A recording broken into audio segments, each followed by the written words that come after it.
ईश्वरः परमः कृष्णः सच्चिदानन्दविग्रहः अनादिरादिर्गोविन्दः ಸರ್ವಕಾರಣಕಾರಣಂ.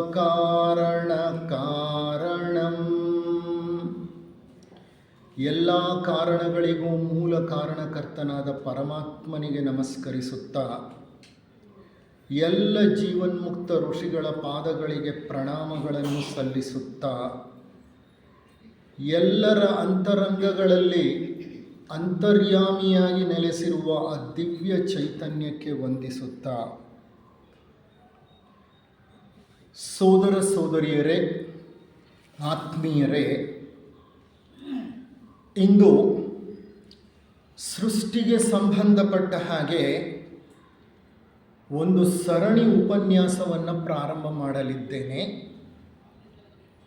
ಈ ಒಂದು ಸರಣಿ ಉಪನ್ಯಾಸಗಳನ್ನು ನೀಡಲಿಕ್ಕೆ ಆಹ್ವಾನವನ್ನು ಒದಗಿಸಿಕೊಟ್ಟು ಈ ಕಾರ್ಯಕ್ರಮವನ್ನು ಆಯೋಜಿಸಿದಂತಹ ಬೆಂಗಳೂರು ಸಿಟಿ ಲಾಡ್ಜ್ನ ಎಲ್ಲ ಪದಾಧಿಕಾರಿಗಳಿಗೆ ಮತ್ತು ವ್ಯವಸ್ಥಾಪಕರಿಗೆ ನನ್ನ ಕೃತಜ್ಞತೆಗಳನ್ನು ಅರ್ಪಿಸುತ್ತೇನೆ. ನೆರೆದ ಶ್ರೋತೃವರ್ಗಕ್ಕೆ ನನ್ನ ನಮನಗಳನ್ನು ಅರ್ಪಿಸುತ್ತೇನೆ. ಇದು ಒಂದು ಸರಣಿ ಉಪನ್ಯಾಸವಾಗಿರೋದರಿಂದ ಎಷ್ಟು ಸಂಚಿಕೆಗಳಲ್ಲಿ ಅಥವಾ ಉಪನ್ಯಾಸಗಳಲ್ಲಿ ಈ ಒಂದು ವಿಚಾರಧಾರೆ ಹೊರಬರುತ್ತೆ ಅನ್ನೋದು ನನಗೆ ಗೊತ್ತಿಲ್ಲ. ಪ್ರಾರಂಭ ಅಂತೂ ಮಾಡ್ತಾ ಇದ್ದೇನೆ. ಅಗಾಧವಾದಷ್ಟು ಸಾಹಿತ್ಯ ಲಭ್ಯವಿದೆ. ಹಲವಾರು ವರ್ಷಗಳಿಂದ ಈ ಸೃಷ್ಟಿ, ಸ್ಥಿತಿ ಮತ್ತು ಲಯಗಳ ವಿಚಾರವಾಗಿ ವಿಜ್ಞಾನ ಏನು ಹೇಳುತ್ತೆ, ತತ್ವಜ್ಞಾನ ಏನು ಪ್ರತಿಪಾದಿಸುತ್ತೆ, ಮತಧರ್ಮಗಳು ಏನನ್ನು ಹಂಚಿಕೊಂಡಿವೆ ನಮ್ಮೊಡನೆ ಅನ್ನೋದನ್ನು ನಾನು ಅಧ್ಯಯನ ಮತ್ತು ವ್ಯಾಸಂಗ ಮಾಡ್ತಲೇ ಇದ್ದೇನೆ.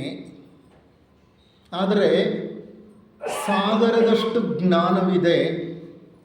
ಆ ಸಾಗರದಷ್ಟು ವಿಶಾಲವಾದ ಜ್ಞಾನದಲ್ಲಿ ಒಂದು ಹನಿಯಷ್ಟು ಜ್ಞಾನವನ್ನು ಸಹ ನಾವು ಪಡೆದುಕೊಳ್ಳಲಿಕ್ಕೆ ಸಾಧ್ಯವಾಗುತ್ತೋ ಇಲ್ಲವೋ ಅನ್ನೋಂತಹ ಒಂದು ಅಭಿಪ್ರಾಯ ನನ್ನಲ್ಲಿ ಮೂಡಿದೆ. ಇರಲಿ, ನಾ ಕಲಿತ ಹನಿಯಲ್ಲಿನ ಹನಿಯಲ್ಲಿನ ಹನಿಯಲ್ಲಿನ ಹನಿಯಷ್ಟು ಜ್ಞಾನವನ್ನು ನಿಮ್ಮೊಡನೆ ಒಂದು ನಿಸ್ವಾರ್ಥ ಭಾವದಿಂದ ಹಂಚಿಕೊಳ್ಳೋ ಪ್ರಯತ್ನವನ್ನು ನಾನು ಮಾಡ್ತಿದ್ದೇನೆ. ಆಗಲೇ ವ್ಯವಸ್ಥಾಪಕರು ಹೇಳಿದ ಹಾಗೆ ಪ್ರತಿ ತಿಂಗಳ ಮೊದಲನೆಯ ಭಾನುವಾರ ಅಂತ ಅಂದ್ಕೊಂಡಿದ್ದೇವೆ. ಏನಾದರೂ ಅನಾನುಕೂಲವಾದರೆ ನೀವು ಸಂದೇಶದಲ್ಲಿ ನೋಡಿ, ನಿಮಗೆ ಅರಿವಿಗೆ ಬರುತ್ತೆ ಎಂದಿರುತ್ತೆ ಉಪನ್ಯಾಸ ಅಂತ. ಇರಲಿ, ನೀವೆಲ್ಲ ಪ್ರತಿ ಭಾನುವಾರ ಉಪನ್ಯಾಸವನ್ನು, ಸತ್ಸಂಗವನ್ನು ಆಲಿಸುವವರು ಮತ್ತು ಉತ್ಸಾಹದಿಂದ ಈ ಕಾರ್ಯಕ್ರಮದಲ್ಲಿ ಭಾಗವಹಿಸುವವರು. ಹಾಗಾಗಿ ಖಂಡಿತ ನೀವು ಥಿಯಾಸಫಿ ಸಂದೇಶವನ್ನು ಗಮನಿಸ್ತೀರಿ ಅಂತ ಅಂದ್ಕೊಳ್ತೇನೆ. ಇಂದು ಮಾತನಾಡ್ತಾ ಇರುವಂತಹ ವಿಷಯ ಸೃಷ್ಟಿಗೆ ಸಂಬಂಧಪಟ್ಟಿತ್ತು. ಸೃಷ್ಟಿ ಅನ್ನುವಂತಹ ಪದ ಎಷ್ಟು ಸುಂದರವಾದ ಪದ ಅಲ್ವಾ? ಆ ಪದ ಎಲ್ಲ ಭಾಷೆಯಲ್ಲೂ ಹಾಗೇ ಇದೆ. ಬೆಂಗಾಲಿಯನ್ನು ತಗೊಳ್ಳಿ, ತಮಿಳನ್ನು ತಗೊಳ್ಳಿ, ತೆಲುಗು ಭಾಷೆಯನ್ನು ತಗೊಳ್ಳಿ, ಕನ್ನಡವನ್ನು ತಗೊಳ್ಳಿ, ಹಿಂದಿಯಲ್ಲಿ ತಗೊಳ್ಳಿ, ಸೃಷ್ಟಿ ಈಸ್ ಸೃಷ್ಟಿ. ಅದಕ್ಕೆ ಬದಲಾವಣೆನೇ ಇಲ್ಲ. ಈ ಸುಂದರವಾದಂತಹ ಪದ ಸೃಷ್ಟಿ ನಮ್ಮೆಲ್ಲರಲ್ಲೂ ಒಂದು ಸೋಜಿಗವನ್ನು, ಕುತೂಹಲವನ್ನು ಉಂಟು ಮಾಡುತ್ತೆ. ಹೌದಾ ಅಲ್ವಾ? ಹುಟ್ಟಿದ ನಂತರ ಒಂದು ಹಂತಕ್ಕೆ ಮಗು ಬೆಳೆದ ಮೇಲೆ ಆ ಮಗುಗೆ ತನ್ನ ತಂದೆ ತಾಯಿ ಯಾರು, ತಾನು ಯಾವ ಮನೆತನದಲ್ಲಿ ಜನಿಸಿದ್ದೀನಿ, ಯಾವ ಮನೆಯಲ್ಲಿ ಜನಿಸಿದ್ದೀನಿ, ಯಾವ ಊರಿನಲ್ಲಿ ಜನಿಸಿದ್ದೀನಿ, ನನ್ನ ಬಂಧು ಬಾಂಧವರು ಯಾರು, ನನ್ನ ಪೂರ್ವಜರು ಯಾರು, ನನ್ನ ಇತಿಹಾಸವೇನೋ, ನನ್ನ ಭಾಷೆ ಏನೋ, ನನ್ನ ಸಂಸ್ಕೃತಿ ಏನೋ, ಇವೆಲ್ಲ ವಿಚಾರಗಳ ಬಗ್ಗೆ ಖಂಡಿತ ಆಸಕ್ತಿ ಮೂಡುತ್ತೆ. ಆ ಪುಟ್ಟ ಮಗು ಸಹ ತನ್ನ ತಾಯಿಯ ಬಳಿ, ತಂದೆಯ ಬಳಿ,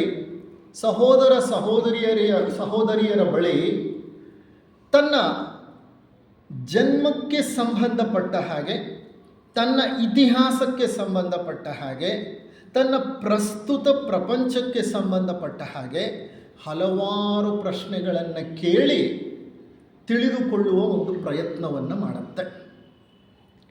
ಏನೂ ತಿಳಿಯದ ಪುಟ್ಟ ಮಗುನೇ ತನ್ನ ಮೂಲವನ್ನು ಕೆದಕುತ್ತಾ ತನ್ನ ಬಗ್ಗೆ, ತನ್ನವರ ಬಗ್ಗೆ, ತನ್ನ ದೇಶದ ಬಗ್ಗೆ, ತನ್ನ ಇತಿಹಾಸದ ಬಗ್ಗೆ, ಸಂಸ್ಕೃತಿಯ ಬಗ್ಗೆ ಅಷ್ಟು ಕಳಕಳಿಯಿಂದ ಮಾಹಿತಿಯನ್ನು ಸಂಗ್ರಹಿಸಿ ಅರ್ಥ ಮಾಡಿಕೊಳ್ಳುತ್ತೆ ಅನ್ನೋದಾದರೆ, ಇಡೀ ಮಾನವ ಕುಲ ತನ್ನ ಇತಿಹಾಸ, ತನ್ನ ಸೃಷ್ಟಿಯ ಹಿಂದಿನ ಒಂದು ಉದ್ದೇಶ,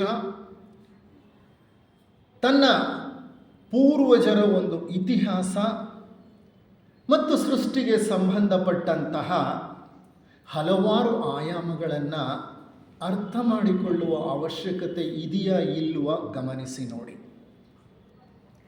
there are some fundamental questions ಅಂತ ಹೇಳ್ತಾರೆ ನಮ್ಮ ಧಾರ್ಮಿಕ ಪುರುಷರು. ಅಂದರೆ ಕೆಲವು ಮೂಲಭೂತ ಪ್ರಶ್ನೆಗಳಿವೆ. ಏನು ಆ ಮೂಲಭೂತ ಪ್ರಶ್ನೆಗಳು? Who am I? ನಾನು ಯಾರು? ನಾನು ಎಲ್ಲಿಂದ ಬಂದೆ? From whence I came and where am I going? ನಾನು ಎಲ್ಲಿ ಹೋಗ್ತಿದ್ದೇನೆ? ನನ್ನನ್ನು ಇಲ್ಲಿಗೆ ಕಳುಹಿಸಿಕೊಟ್ಟವರು ಯಾರು? ಏತಕ್ಕಾಗಿ ಕಳುಹಿಸಿಕೊಟ್ರು? ಈ ಪ್ರಶ್ನೆಗಳಿದೆಯಲ್ಲ, ಇವು ಅಧ್ಯಾತ್ಮದ ಮೂಲಭೂತ ಪ್ರಶ್ನೆಗಳು. ನಾನು ಯಾರು? ನಾನು ಎಲ್ಲಿಂದ ಬಂದೆ? ಯಾಕಾಗಿ ಬಂದೆ? ಎಲ್ಲಿಗೆ ಪ್ರಯಾಣ ಮಾಡ್ತಾ ಇದ್ದೇನೆ? ನನ್ನನ್ನು ಇಲ್ಲಿಗೆ ಕಳುಹಿಸಿಕೊಟ್ಟವರು ಯಾರು? ಉದ್ದೇಶವೇನು? ಈ ಪ್ರಶ್ನೆಗಳನ್ನು ಯಾರು ಜಿಜ್ಞಾಸೆಯ ಸ್ವರೂಪದಲ್ಲಿ ಚಿಂತನೆಯನ್ನು ನಡೆಸುತ್ತಾ ಅರ್ಥ ಮಾಡಿಕೊಳ್ಳಲಿಕ್ಕೆ ಪ್ರಯತ್ನ ಪಡ್ತಾರೋ ಅವರು ಸಾಧಕರು. ಎಲ್ಲಿಯವರೆಗೆ ಈ ಪ್ರಶ್ನೆಗಳನ್ನು ನಾವು ತಡಕುತ್ತಾ ಹುಡುಕುತ್ತಾ ಉತ್ತರವನ್ನು ಹೋಗೋದಿಲ್ವೋ ಅಲ್ಲಿವರೆಗೂ ನಾವು ಸಾಧನೆಯ ಹಾದಿಯಲ್ಲಿ ಮುಂದಿನ ಹೆಜ್ಜೆಯನ್ನು ಇಡಲಿಕ್ಕೆ ಸಾಧ್ಯವೇ ಇಲ್ಲ. ಬಿಕಾಸ್ ಅವು ಮೂಲಭೂತ ಪ್ರಶ್ನೆಗಳು, basic questions to be asked. ನೀವಿಂಥ ಪ್ರಶ್ನೆಗಳನ್ನು ಕೇಳಿದಾಗ ಈ ಪ್ರಶ್ನೆಗಳಿಗೆ ಉತ್ತರ ಆದಿಮೂಲದಲ್ಲಿ ಸಿಗುತ್ತೆ. ಯಾವುದು ಅದು ಆದಿಮೂಲ ಅನ್ನೋದು? ಅದೇ ಈ ವಿಶ್ವ ಸೃಷ್ಟಿಗೆ ಸಂಬಂಧಪಟ್ಟಿದ್ದು. ವಿಶ್ವ ಎಂದು ಸೃಷ್ಟಿಸಲ್ಪಡ್ತೋ, ಯಾರು ಈ ವಿಶ್ವ ಸೃಷ್ಟಿಯ ನಿರ್ದೇಶಕರು, ಯಾಕಾಗಿ ಸೃಷ್ಟಿಸಲ್ಪಡ್ತೋ, ಸೃಷ್ಟಿಯ ಹಿಂದೆ ಏನಿತ್ತೋ, ಇದ್ದಕ್ಕಿದ್ದ ಹಾಗೆ ಏನೂ ಇಲ್ಲದೆ ಸೃಷ್ಟಿಯಾಗಲಿಕ್ಕೆ ಸಾಧ್ಯವಿದೆಯಾ?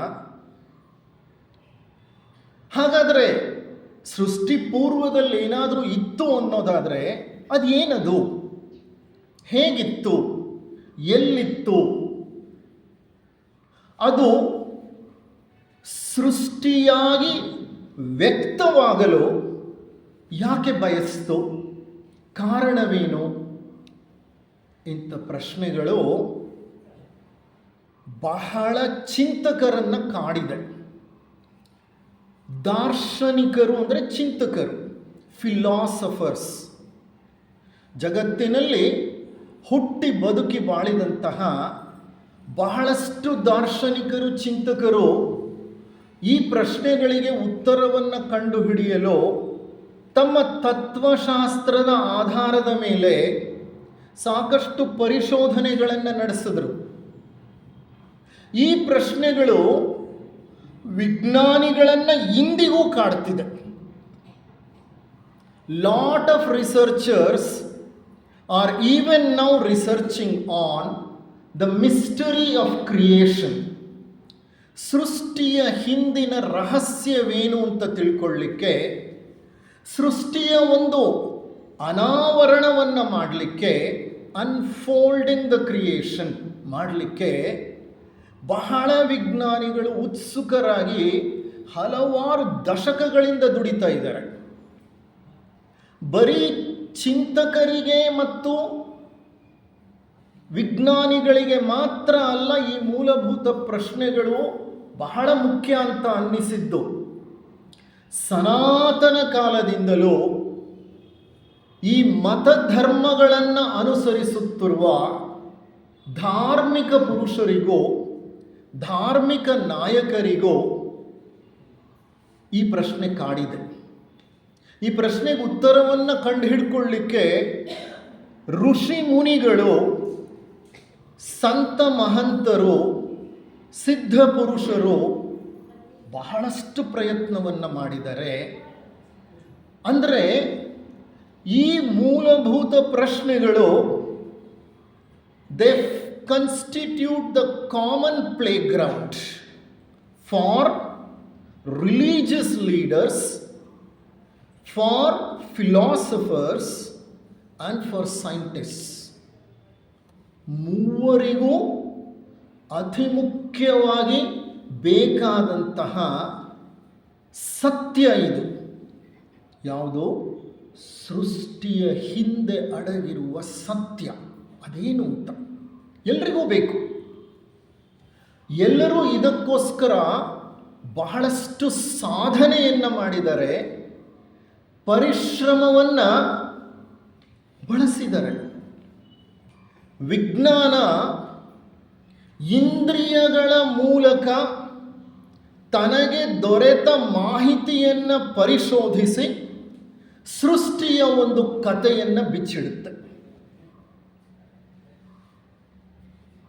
ತತ್ವಶಾಸ್ತ್ರಜ್ಞರು ಅಥವಾ ಚಿಂತಕರು ತಮ್ಮ ಮನಸ್ಸಿನ ಚಿಂತನಾ ಲಹರಿಯ ಮೂಲಕ ಅಥವಾ ಚಿಂತನಾ ಶಕ್ತಿಯ ಮೂಲಕ ತಾವು ಕಂಡುಕೊಂಡಂತಹ ಸೃಷ್ಟಿಗೆ ಸಂಬಂಧಪಟ್ಟ ಸತ್ಯವನ್ನು ಪರಿಶೋಧಿಸಿ ನಮ್ಮ ಮುಂದೆ ತೆರೆದಿಟ್ಟಿದ್ದಾರೆ. ಹಾಗೆ ನಮ್ಮ ಮತಗ್ರಂಥಗಳು, ಧರ್ಮಗ್ರಂಥಗಳು, ನಮ್ಮ ಸನಾತನ ಧರ್ಮದ ಉಪನಿಷತ್ತುಗಳು, ಭಗವದ್ಗೀತೆ, ಬ್ರಹ್ಮಸೂತ್ರ, ಬೈಬಲ್ನ ನ್ಯೂ ಟೆಸ್ಟಮೆಂಟ್, ಓಲ್ಡ್ ಟೆಸ್ಟಮೆಂಟ್, ಟಾಲ್ಮಡ್, ಇವೆಲ್ಲ ಗ್ರಂಥಗಳು ಸೃಷ್ಟಿಯ ಬಗ್ಗೆ ಸಾಕಷ್ಟು ವಿಚಾರಗಳನ್ನು ಹಂಚಿಕೊಂಡಿವೆ. ಅಂದರೆ ಅವ್ರು ಹೇಗೆ ಹಂಚಿಕೊಂಡ್ರು? ಮತ ಪ್ರಚಾರಕರು, ಮತ ಧರ್ಮ ನಾಯಕರು, ಮುಂದಾಳುಗಳು, ಸಂತರು, ಋಷಿಗಳು, ಮುನಿಗಳು, ಸಿದ್ಧರು, ಸಾಧುಗಳು, ಮಹಂತರು, ಅವ್ರಿಗೆ ಹೇಗೆ ಗೊತ್ತಾಯಿತು ಸೃಷ್ಟಿಯ ವಿಷಯ? ವಿಜ್ಞಾನಿಗಳು ಅಂದರೆ ವಿಜ್ಞಾನದ ಒಂದು ವಿಧಾನ ಇದೆ. ತತ್ವಶಾಸ್ತ್ರಜ್ಞರು ಅಂದರೆ ಅವ್ರದ್ದೇ ಒಂದು ವಿಧಾನ ಇದೆ, ಮಾನಸಿಕ ವಿಧಾನ. ಆದರೆ ಈ ಸಂತ ಮಹಂತರಿಗೆ, ಋಷಿ ಮುನಿಗಳಿಗೆ ಹೇಗೆ ಗೊತ್ತಾಯಿತು? ಅವರು ಇಂದ್ರಿಯಗಳನ್ನು ಬಳಸಲಿಲ್ಲ. ವಿಜ್ಞಾನಿಗಳು ಬಳಸಿದ್ರು ಇಂದ್ರಿಯಗಳನ್ನು ಈ ಸತ್ಯ ಕಂಡುಹಿಡ್ಕೊಳ್ಳಿಕ್ಕೆ. ಅವರು ಮನಸ್ಸನ್ನು ಬಳಸಲಿಲ್ಲ. ತತ್ವಶಾಸ್ತ್ರಜ್ಞರು ಮನಸ್ಸನ್ನು ಬಳಸಿಕೊಂಡ್ರು ಈ ಸೃಷ್ಟಿಯ ಸತ್ಯ ತಿಳ್ಕೊಳ್ಳಿಕ್ಕೆ. ಆದರೆ ಋಷಿ ಮುನಿಗಳು ಈ ಇಂದ್ರಿಯಗಳು, ಮನಸ್ಸು, ಈ ಎಲ್ಲ ಆಯಾಮಗಳನ್ನು ಮೀರಿ ಅಂತರೀಕ್ಷಣೆಯನ್ನು ಮಾಡ್ತಾ ಧ್ಯಾನಾಸಕ್ತರಾಗಿ ಜಪ ತಪಗಳಲ್ಲಿ ಲೀನರಾಗಿ ಕಠಿಣ ಸಾಧನೆಯನ್ನು ಮಾಡ್ತಾ ತಮ್ಮ ಆಂತರ್ಯದಲ್ಲೇ ಅಖಿಲಾಂಡ ಕೋಟಿ ಬ್ರಹ್ಮಾಂಡದ ಇತಿಹಾಸವನ್ನು ಕಂಡುಕೊಂಡರು. ನಮ್ಮ ವೇದಗಳು ಸೃಷ್ಟಿಯ ಬಗ್ಗೆ ಸಾಕಷ್ಟು ವಿವರಣೆಯನ್ನು ನೀಡುತ್ತವೆ. ಉಪನಿಷತ್ತುಗಳು, ಬ್ರಹ್ಮಸೂತ್ರಗಳು ನೋಡಿ, ಸನಾತನ ಧರ್ಮವಿದೆಯಲ್ಲ, ಇಲ್ಲಿ 3 ಮೂಲ ಆಕರ ಗ್ರಂಥಗಳಿವೆ. ಎಂಟೈರ್ ಸನಾತನ ಧರ್ಮ is rooted in these 3 scriptures. 3 ಧರ್ಮ ಗ್ರಂಥಗಳ ಮೂಲಕ ಪೂರ್ಣ ಸನಾತನ ಧರ್ಮದ ಬೋಧನೆಗಳು ಹೊರಬಂದಿದೆ. ಯಾವುದ 3? ಅವುಗಳನ್ನು ಪ್ರಸ್ಥಾನತ್ರಯಗಳು ಅಂತ ಕರೀತಾರೆ. ಈ ಪ್ರಸ್ಥಾನತ್ರಯಗಳಲ್ಲಿ ಮೊದಲನೆಯದು ಉಪನಿಷತ್ಗಳು, ಎರಡನೆಯದು ಭಗವದ್ಗೀತೆ ಮತ್ತು ಮೂರನೆಯದು ಬ್ರಹ್ಮಸೂತ್ರಗಳು. ಉಪನಿಷತ್ತುಗಳು, ಬ್ರಹ್ಮಸೂತ್ರಗಳು ಮತ್ತು ಮೂರನೆಯದು ಭಗವದ್ಗೀತೆ. ಈ 3 ಧರ್ಮ ಗ್ರಂಥಗಳು ನಮ್ಮ ಸನಾತನ ಧರ್ಮದ ಮೂಲಭೂತ ಗ್ರಂಥಗಳು. ಈ 3 ಗ್ರಂಥಗಳಲ್ಲೂ ಸಾಕಷ್ಟು ವಿಷಯ ವಿಚಾರಗಳಿದೆ ಸೃಷ್ಟಿಗೆ ಸಂಬಂಧಪಟ್ಟ ಹಾಗೆ. ಉಪನಿಷತ್ಗಳನ್ನು ಹಲವಾರು ಋಷಿಗಳು ಬರೆದರು. ವೇದಗಳನ್ನು ವೇದವ್ಯಾಸರು ಬರೆದರು. ಈ ವೇದಗಳಲ್ಲಿ ಋಗ್ವೇದ, ಯಜುರ್ವೇದ, ಸಾಮವೇದ, ಅಥರ್ವಣ ವೇದ ಅಂತ 4 ವೇದಗಳಿದೆ. 4 ವೇದಗಳನ್ನು ಬರೆದದ್ದು ವೇದವ್ಯಾಸರೇ. ಉಪನಿಷತ್ಗಳನ್ನು ಬರೆದವರು ಕಾಡು ಮೇಡಿನಲ್ಲಿ ಆಶ್ರಮಗಳಲ್ಲಿ ವಾಸಿಸುತ್ತಾ ಕಠಿಣ ಸಾಧನೆಯನ್ನು ಮಾಡ್ತಾ ಸರಳ ಜೀವನವನ್ನು ನಡೆಸ್ತಾ ಇರುವಂತಹ ಋಷಿ ಮುನಿಗಳು. ಬ್ರಹ್ಮಸೂತ್ರಗಳನ್ನು ಯಾರು ಬರೆದರು? 555 ಬ್ರಹ್ಮಸೂತ್ರಗಳಿವೆ. ಇದನ್ನು ಬರೆದದ್ದು ಬಾದರಾಯಣ ಮುನಿ ಅಥವಾ ಋಷಿ. ಅಂದರೆ ಮುನಿಗಳ ಮೂಲದಿಂದ ಬಂದಂತಹ ಈ ಎಲ್ಲ ಗ್ರಂಥಗಳಲ್ಲೂ ಸೃಷ್ಟಿಗೆ ಸಂಬಂಧಪಟ್ಟ ಹಲವಾರು ವಿಚಾರಗಳಿವೆ. ನಮ್ಮ ಕ್ರೈಸ್ತ ಮತದಲ್ಲಿ old testament and new testament ಅಂತ ಇದೆ. ಅವೆರಡು ಬೈಬಲ್ನ 2 ಭಾಗಗಳೇ. ಆ ಓಲ್ಡ್ ಟೆಸ್ಟಮೆಂಟ್ ಮತ್ತು ನ್ಯೂ ಟೆಸ್ಟಮೆಂಟ್ನಲ್ಲಿ ಸಹ ಜೆನೆಸಿಸ್ ಅಂತ ಒಂದು ಚಾಪ್ಟರ್ ಇದೆ. ಜೆನೆಸಿಸ್ ಅಂತಂದರೆ ಹುಟ್ಟು, ಸೃಷ್ಟಿ. ಆ ಜೆನೆಸಿಸ್ಗೆ ಸಂಬಂಧಪಟ್ಟ ಹಾಗೆ ಅವರು ಸಹ ಸಾಕಷ್ಟು ವಿಷಯ ವಿಚಾರಗಳನ್ನು ಹಂಚಿಕೊಂಡಿದ್ದಾರೆ. ನಮ್ಮ ವಿಷ್ಣು ಪುರಾಣದಲ್ಲಿ ಸೃಷ್ಟಿಗೆ ಸಂಬಂಧಪಟ್ಟಂತಹ ವಿಷಯ ಇದೆ.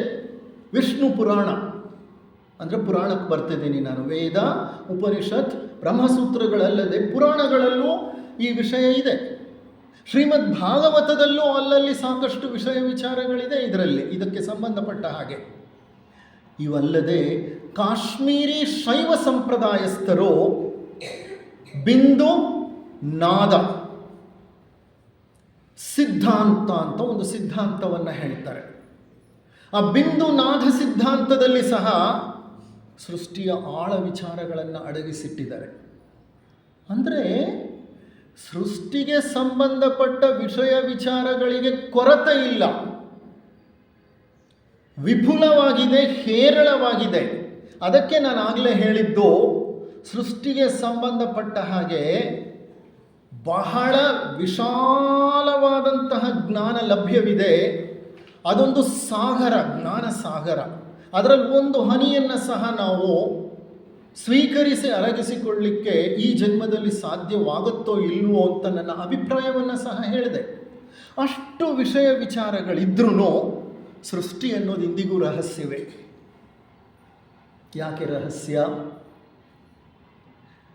ಈ ಎಲ್ಲ ವಿಷಯ ವಿಚಾರಗಳು ನಮ್ಮ ಮುಂದೆ ಇದ್ರೂ ಈ ವಿಷಯ ವಿಚಾರಗಳಿಗೆ ಸಂಬಂಧಪಟ್ಟ ಹಾಗೆ ಒಂದು ಸಮನ್ವಯ ಕಾಣ್ತಾ ಇಲ್ಲ. ನಮ್ಮ ಸಾಮಾನ್ಯ ಜನರಲ್ಲಿ ಸಮನ್ವಯ ಕಾಣ್ತಾ ಇಲ್ಲ. ಯಾಕೆಂದರೆ ವಿಜ್ಞಾನ ಒಂದು ರೀತಿ ವಿವರಿಸ್ತಾ ಹೋಗುತ್ತೆ, ತತ್ವಶಾಸ್ತ್ರಜ್ಞರು ಮತ್ತೊಂದು ರೀತಿ ಹೇಳ್ತಾ ಹೋಗ್ತಾರೆ, ಮತ್ತು ನಮ್ಮ ಧರ್ಮ ಗ್ರಂಥಗಳು ಮತ್ತೇನೋ ವಿಷಯ ವಿಚಾರವನ್ನು ತಿಳಿಸುತ್ತವೆ. ಮೇಲ್ಮೈನಲ್ಲಿ ನೋಡಿದ್ರೆ ಮೂರು ಆಯಾಮಗಳು, ಮೂರು ವಿವಿಧ ರೀತಿಯ ಅಭಿಪ್ರಾಯಗಳನ್ನು, ವಿವರಣೆಗಳನ್ನು ನೀಡ್ತಾ ಇವೆ ಅಂತ ಅನಿಸುತ್ತೆ. ಆದರೆ ಯಾವ ವ್ಯಕ್ತಿ ಈ ಮೂರನ್ನು ತುಲನಾತ್ಮಕವಾಗಿ ಅಧ್ಯಯನ ಮಾಡ್ತಾನೋ ಆತನ ಅರಿವಿಗೆ ಬರುತ್ತೆ ಈ ಮೂರು ಆಯಾಮಗಳು ಸೃಷ್ಟಿಯನ್ನು ನೈಜವಾಗಿ, ಸುಂದರವಾಗಿ ಒಂದೇ ಮೂಲ ಸ್ವರೂಪದಲ್ಲಿ ವಿವರಿಸ್ತಾ ಇದೆ ಅಂತ. ಇದು ನಮ್ಮ ಥಿಯೋಸಾಫಿಕಲ್ ಸೊಸೈಟಿಯ ಎರಡನೆಯ ಉದ್ದೇಶ. ಇಲ್ಲಿ ಬರೆದಿದೆ ನೋಡಿ, ಏನು ಬರೆದಿದ್ದಾರೆ? ಎರಡನೇ ಉದ್ದೇಶ ಮತ, ತತ್ವಶಾಸ್ತ್ರ ಮತ್ತು ವಿಜ್ಞಾನಗಳ ತುಲನಾತ್ಮಕ ಅಧ್ಯಯನವನ್ನು ಪ್ರೋತ್ಸಾಹಿಸುವುದು. ಇದು ಎರಡನೆಯ ಮೂಲ ಉದ್ದೇಶ ನಮ್ಮ ಥಿಯೋಸಾಫಿಕಲ್ ಸೊಸೈಟಿಗೆ. You have to study religion, philosophy and science comparatively. ಸಮಸ್ಯೆ ಇಲ್ಲೇ ಬಂದಿರೋದು. ಸಂತ ಮಹಂತರು ಬರೀ ಧರ್ಮಗ್ರಂಥಗಳ ಅಧ್ಯಯನವನ್ನು ಮಾಡ್ತಾ, ಅದನ್ನು ಬೋಧಿಸುತ್ತಾ, ಅವರದೇ ಆದ ಒಂದು ನೇರವಾದ ಫ್ರೇಮ್ವರ್ಕ್ ಅಂದರೆ ಆ ಅಚ್ಚುಕಟ್ಟು ಪ್ರದೇಶ ಅವರದು, ಅಲ್ಲಿ ಮಾತ್ರ ವಿಹರಿಸ್ತಾ ಇರ್ತಾರೆ. ತತ್ವಶಾಸ್ತ್ರಜ್ಞರು ನಾನು ನಂಬೋದೇ ಸರಿ ಅಂತ ಅವರ ಫಿಲಸಾಫಿಕಲ್ ಪ್ರಿನ್ಸಿಪಲ್ಸ್, ತಾತ್ವಿಕ ನಿಲುವೇನೋ ಆ ನಿಲುವಿಗೆ ಬದ್ಧರಾಗಿ ಉಳಿದು ಬಿಡ್ತಾರೆ. ಇನ್ನೊಂದು ಕಡೆ ನಮ್ಮ ವಿಜ್ಞಾನಿಗಳು ಇಂದ್ರಿಯಗಳಿಗೆ ಮೀರಿದ ಒಂದು ವಸ್ತುವನ್ನು ನಾನು ಒಪ್ಕೊಳ್ಳೋದೇ ಇಲ್ಲ. ನನ್ನ ಇಂದ್ರಿಯಗಳಿಗೆ ಗೋಚರವಾದರೆ ಮಾತ್ರ ಅದು ಸತ್ಯ, ಇಂದ್ರಿಯಗಳಿಗೆ ಗೋಚರವಾಗಲಿಲ್ಲ ಅಂತಂದರೆ ಅದು ಅಸತ್ಯ ಅಂತ ಅವರು ತಮ್ಮದೇ ಒಂದು ನಿಲುವನ್ನು ಹೊಂದಿ ತಮ್ಮದೇ ಆದಂತಹ ಒಂದು ಫ್ರೇಮ್ವರ್ಕಲ್ಲಿ ಉಳ್ಕೊಂಡ್ಬಿಡ್ತಾರೆ. ಹೀಗೆ ಈ ಸತ್ಯದ ಪರಿಶೋಧನೆಗೆ ಮೂರು ಮಾರ್ಗಗಳಿದ್ರೂ ಈ ಮೂರು ಮಾರ್ಗಗಳಲ್ಲಿ ನಡೆದು ಹೋಗುವ ಸಾಧಕರು ತಮ್ಮ ಮಾರ್ಗಗಳಲ್ಲೇ ಉಳ್ಕೊಂಡು ಬಿಟ್ಟರೆ, ಇತರ ಮಾರ್ಗಗಳ ಪರಿಚಯ ಮಾಡಿಕೊಳ್ಳದೆ ಹೋದರೆ ಈ ಮೂರೂ ಮಾರ್ಗಗಳ ಮಧ್ಯೆ ಇರೋ ಸಮನ್ವಯ ಅರ್ಥವಾಗೋದಾದರೂ ಹೀಗೆ. ಹಾಗಾದರೆ ಸಮನ್ವಯ ಇಲ್ವಾ? ಖಂಡಿತ ಇದೆ. ಆದರೆ ಮೇಲ್ಮೈ ನೋಟಕ್ಕೆ ಅದು ಭಾಸವಾಗೋದಿಲ್ಲ. ಯಾವಾಗ ಭಾಸವಾಗತ್ತೆ ಅಂದರೆ ಈ ಎರಡನೆಯ ಉದ್ದೇಶವನ್ನು ನಾವು ಸಾಕ್ಷಾತ್ಕರಿಸಿಕೊಂಡ್ರೆ. ಎಷ್ಟು ಸುಂದರವಾದ ಉದ್ದೇಶ ಗೊತ್ತಾ ಅದು ಎರಡನೇದು. It appeals to intellectual mind. ಬುದ್ಧಿ ಮನಸ್ಸಿಗೆ ಬಹಳ ಹಿತ ಅನಿಸುತ್ತೆ ಆ ಎರಡನೆಯ ಉದ್ದೇಶ. ಯಾವ ವ್ಯಕ್ತಿ ಈ ಮೂರು ಆಯಾಮಗಳಲ್ಲಿ ಚಲಿಸುತ್ತಾನೋ ಆತನಿಗೆ ಸಮನ್ವಯಗಳು ಕಾಣಿಸ್ತಾ ಹೋಗುತ್ತೆ. ಎಲ್ಲಿ ಸಮನ್ವಯವಿದೆಯೋ ಅಲ್ಲಿ ಸಮತ್ವವಿದೆ, ಎಲ್ಲಿ ಸಮತ್ವವಿದೆಯೋ ಅಲ್ಲಿ ಯೋಗವಿದೆ, ಅಲ್ಲಿ ಸಂಯೋಜನೆ ಇದೆ, ಅಲ್ಲಿ ಏಕತ್ವವಿದೆ. ಭಗವದ್ಗೀತೆ ಏನು ಹೇಳುತ್ತೆ? ಸಮನ್ವಯಂ ಸಮತ್ವಂ ಯೋಗ ಉಚ್ಯತೆ. ಶ್ರೀಕೃಷ್ಣ ಪರಮಾತ್ಮನೇ ಹೇಳ್ತಾನೆ, ಸಮತ್ವಂ ಯೋಗ ಉಚ್ಯತೆ. ಯಾರು ಸಮತ್ವವನ್ನು ಸಾಧಿಸ್ತಾರೋ ಅವರು ಯೋಗ ಸಾಧಕರು, ಯೋಗ ಪುರುಷರು ಅಂತ. ಅಂಥ ಸಮನ್ವಯವನ್ನು ಜ್ಞಾನದ ಹಾದಿಯಲ್ಲಿ ಸಾಧಿಸಬೇಕಾದರೆ ಈ ಮೂರು ಆಯಾಮಗಳ ಒಂದು ಸಮನ್ವಯ ಬೇಕು. ಅಂಥ ಒಂದು ಪ್ರಯತ್ನವನ್ನು ನಾವು ಮಾಡಬೇಕು. ಅದನ್ನು ಮೂಲಭೂತ ಆಧಾರವನ್ನಾಗಿಟ್ಕೊಂಡು ನಾನು ಈ ಸರಣಿ ಉಪನ್ಯಾಸವನ್ನು ನಿಮಗೆ ನೀಡ್ತಿದ್ದೇನೆ. ಇಲ್ಲಿ ನಿಮಗೆ ಧರ್ಮಗ್ರಂಥಗಳ ಒಂದು ಉಪಯೋಗ ಅಥವಾ ಅವುಗಳನ್ನು ಹೇಗೆ ನಾನು ಉಪಯೋಗಿಸ್ಕೊಂಡಿದ್ದೇನೆ ಈ ಒಂದು ಉಪನ್ಯಾಸ ಸರಣಿಯಲ್ಲಿ ಅನ್ನೋದು ನಿಮಗೆ ಗೊತ್ತಾಗುತ್ತೆ. ಎರಡನೇದು, ತತ್ವಶಾಸ್ತ್ರಜ್ಞರು ಏನು ಹೇಳ್ತಿದ್ದಾರೆ ಅನ್ನೋದು ಅರ್ಥ ಆಗುತ್ತೆ. ವಿಜ್ಞಾನ ಏನು ಹೇಳುತ್ತೆ ಅನ್ನೋದು ಅರ್ಥ ಆಗುತ್ತೆ. ಈ ಸರಣಿ ಉಪನ್ಯಾಸಗಳು ಮುಗಿಯೋ ಹೊತ್ತಿಗೆ ಈ ಮೂರು ಆಯಾಮಗಳಲ್ಲಿ ನಾವು ವಿಹರಿಸಿ ಮೂರೂ ಆಯಾಮಗಳ ಮೂಲಕ ಜ್ಞಾನವನ್ನು ಸ್ವೀಕರಿಸಿ ಅರಗಿಸಿಕೊಂಡು ಅರ್ಥೈಸಿಕೊಂಡು ಸೃಷ್ಟಿಯ ಬಗ್ಗೆ ಸಾಕಷ್ಟು ಮಂಥನವನ್ನು ನಡೆಸಬೇಕು. ಇದು ನನ್ನ ಈ ಸರಣಿ ಉಪನ್ಯಾಸಗಳ ಮೂಲ ಉದ್ದೇಶ. ಎಷ್ಟು ಜನ ನೀವು ತಯಾರಿದ್ದೀರಿ? ಎಷ್ಟು ಜನ ತಯಾರಿದ್ದೀರಿ? Wonderful, good. ಇದು ಗಂಭೀರವಾದ ಉಪನ್ಯಾಸಗಳು. ಓಕೆ, ಐಡಿಯಲಿ ಸ್ಪೀಕಿಂಗ್ ಈ ಉಪನ್ಯಾಸಗಳಲ್ಲ, ಕುಳಿತುಕೊಂಡು ರೌಂಡ್ ಟೇಬಲ್ ಮಾಡಬೇಕು, ಚರ್ಚೆ. ಓಕೆ, ಎಲ್ಲರೂ ಓದ್ಕೊಂಡು ಬರಬೇಕು. ಅದಕ್ಕೆ ಆಕರ ಗ್ರಂಥಗಳನ್ನು ಹಾಗೆ ಸ್ಟಡಿ ಮಾಡಬೇಕಾಗಿರೋದು, ಡೀಪ್ ಸ್ಟಡಿ ಅದು. ಆದರೆ ಹಲವಾರು ಕಾರಣಗಳಿಂದ ರೌಂಡ್ ಟೇಬಲ್ ಮಾಡಲಿಕ್ಕೆ ಆಗ್ತಿಲ್ಲ. ಇರಲಿ, ನೋಡೋಣಂತೆ ಮುಂದೆ. ಈ ಹಂತದಲ್ಲಿ ಈ ಮೂರರ ವಿವರಣೆಯನ್ನು ನಾನು ಕೊಡ್ತಾ ಹೋಗ್ತೇನೆ. ನಾನು ಮಂಕುತಿಮ್ಮನ ಕಗ್ಗಾನು ತೊಗೊಂಡು ಬರ್ತೇನೆ, ಇಲ್ಲಿ ಭಗವದ್ಗೀತೆನೂ ತೊಗೊಂಡು ಬರ್ತೀನಿ, ಭಾಗವತನೂ ತರ್ತೀನಿ, ವಿಷ್ಣು ಪುರಾಣನೂ ಬಳಸ್ತೀನಿ. ಓಕೆ, ಕ್ವಾಂಟಮ್ ಫಿಸಿಕ್ಸ್ನ ತೊಗೊಂಡು ಬರ್ತೀನಿ, ಕ್ವಾಂಟಮ್ ಮೆಕ್ಯಾನಿಕ್ಸ್ನ ಹೇಳ್ಕೊಂಡು ಬರ್ತೀನಿ ಈ ಸಬ್ಜೆಕ್ಟ್ಗೆ, ಆಸ್ಟ್ರೋಫಿಸಿಕ್ಸ್ನ ತೊಗೊಂಡು ಬರ್ತೀನಿ, ಆಸ್ಟ್ರೋಬಯಾಲಜಿನ ತೊಗೊಂಡ್ಬರ್ತೀನಿ, ಎವಲ್ಯೂಷನರಿ ಬಯಾಲಜಿನ ಹೇಳ್ಕೊಂಡು ಬರ್ತೀನಿ ಇಲ್ಲಿಗೆ. ಓಕೆ, ಫಿಲಾಸಫಿನಲ್ಲಿ ಕ್ಯಾಂಟ್ನ ಫಿಲಾಸಫಿನ ತರ್ತೇನೆ, ಜ್ಯೂಂಗ್ ಅವನ ಒಂದು ಫಿಲಾಸಫಿಯನ್ನು ತಗೊಂಡು ಬರ್ತೇನೆ, ಸ್ಕಿನ್ನರ್ ಬಿಹೇವಿಯರಿಸಮ್ ಆತನ ಒಂದು ಸಿದ್ಧಾಂತವನ್ನು ತಗೊಂಡು ಬರ್ತೇನೆ. ಹೀಗೆ ಮಲ್ಟಿಪಲ್ ಏರಿಯಾಸಿಂದ ಜ್ಞಾನ ಹರಿದು ಬಂದಾಗ ಆ ಜ್ಞಾನ ಸಂಗಮದಲ್ಲಿ ಮಿಂದರೆ ಈಗಿನ ನಮ್ಮ ಪ್ರಯಾಗ್ರಾಜ್ನಲ್ಲಿ ಮಿಂದ ಹಾಗೆ, ಕುಂಭಮೇಳಕ್ಕೆ ಹೋಗಿ ನಾವು ಮಿಂದು ಬಂದಂತೆ ಹಲವಾರು ಆಯಾಮಗಳಿಂದ ಹರಿದು ಬರ್ತಾ ಇರುವಂತಹ ಗಂಗಾ ಎಂಬ ಜ್ಞಾನ, ಯಮುನಾ ಎಂಬ ಜ್ಞಾನ, ಸರಸ್ವತಿ ಎಂಬ ಜ್ಞಾನ ನದಿಗಳು ಸೇರುವಂತಹ ಪವಿತ್ರ ಸ್ಥಳದಲ್ಲಿ ಮಿಂದರೆ ಅಷ್ಟೇ ಪುಣ್ಯ ಸಿಕ್ಕುತ್ತೆ ನಮಗೆ, ಹೌದಾ ಅಲ್ವಾ? ಅದು ಜ್ಞಾನ ಯಜ್ಞ. ನಹಿ ಜ್ಞಾನೇನ ಸದೃಶಂ ಪವಿತ್ರಮಿಹ ವಿದ್ಯತೆ. ಯಾರು ಹೇಳಿದ್ದು? ಕೃಷ್ಣ. ಕೃಷ್ಣಾದ ಲಾರ್ಡ್, ಕೃಷ್ಣಾದ ಗ್ರೇಟ್, ಕೃಷ್ಣಾದ ಭಗವಾನ್. ಎಂತಹ ಸುಂದರವಾದ ವಾಕ್ಯ. ನಹಿ ಜ್ಞಾನೇನ ಸದೃಶಂ ಪವಿತ್ರಮಿಹ ವಿದ್ಯತೆ. ಜ್ಞಾನಕ್ಕಿಂತ ಮಿಗಿಲಾದಂತಹ ಮತ್ತೊಂದು ತತ್ವವಿಲ್ಲಯ್ಯ ಅರ್ಜುನ ಈ ಪ್ರಪಂಚದಲ್ಲಿ. ಅರ್ಜುನ ನಿಮಿತ್ತ ಮಾತ್ರ. ಕೃಷ್ಣ ಅರ್ಜುನನಿಗೆ ಮಾತ್ರ ಅಲ್ಲ ಉಪದೇಶ ನೀಡ್ತಾ ಇರೋದು, ಅರ್ಜುನನನ್ನು ನಿಮಿತ್ತವಾಗಿ ಇಟ್ಕೊಂಡು ತಾನು ಹೇಳಬೇಕಾದಂಥ ಉಪದೇಶವನ್ನು ಜಗತ್ತಿಗೆ ತಲುಪಿಸ್ತಾ ಇದ್ದಾನೆ ಕೃಷ್ಣ.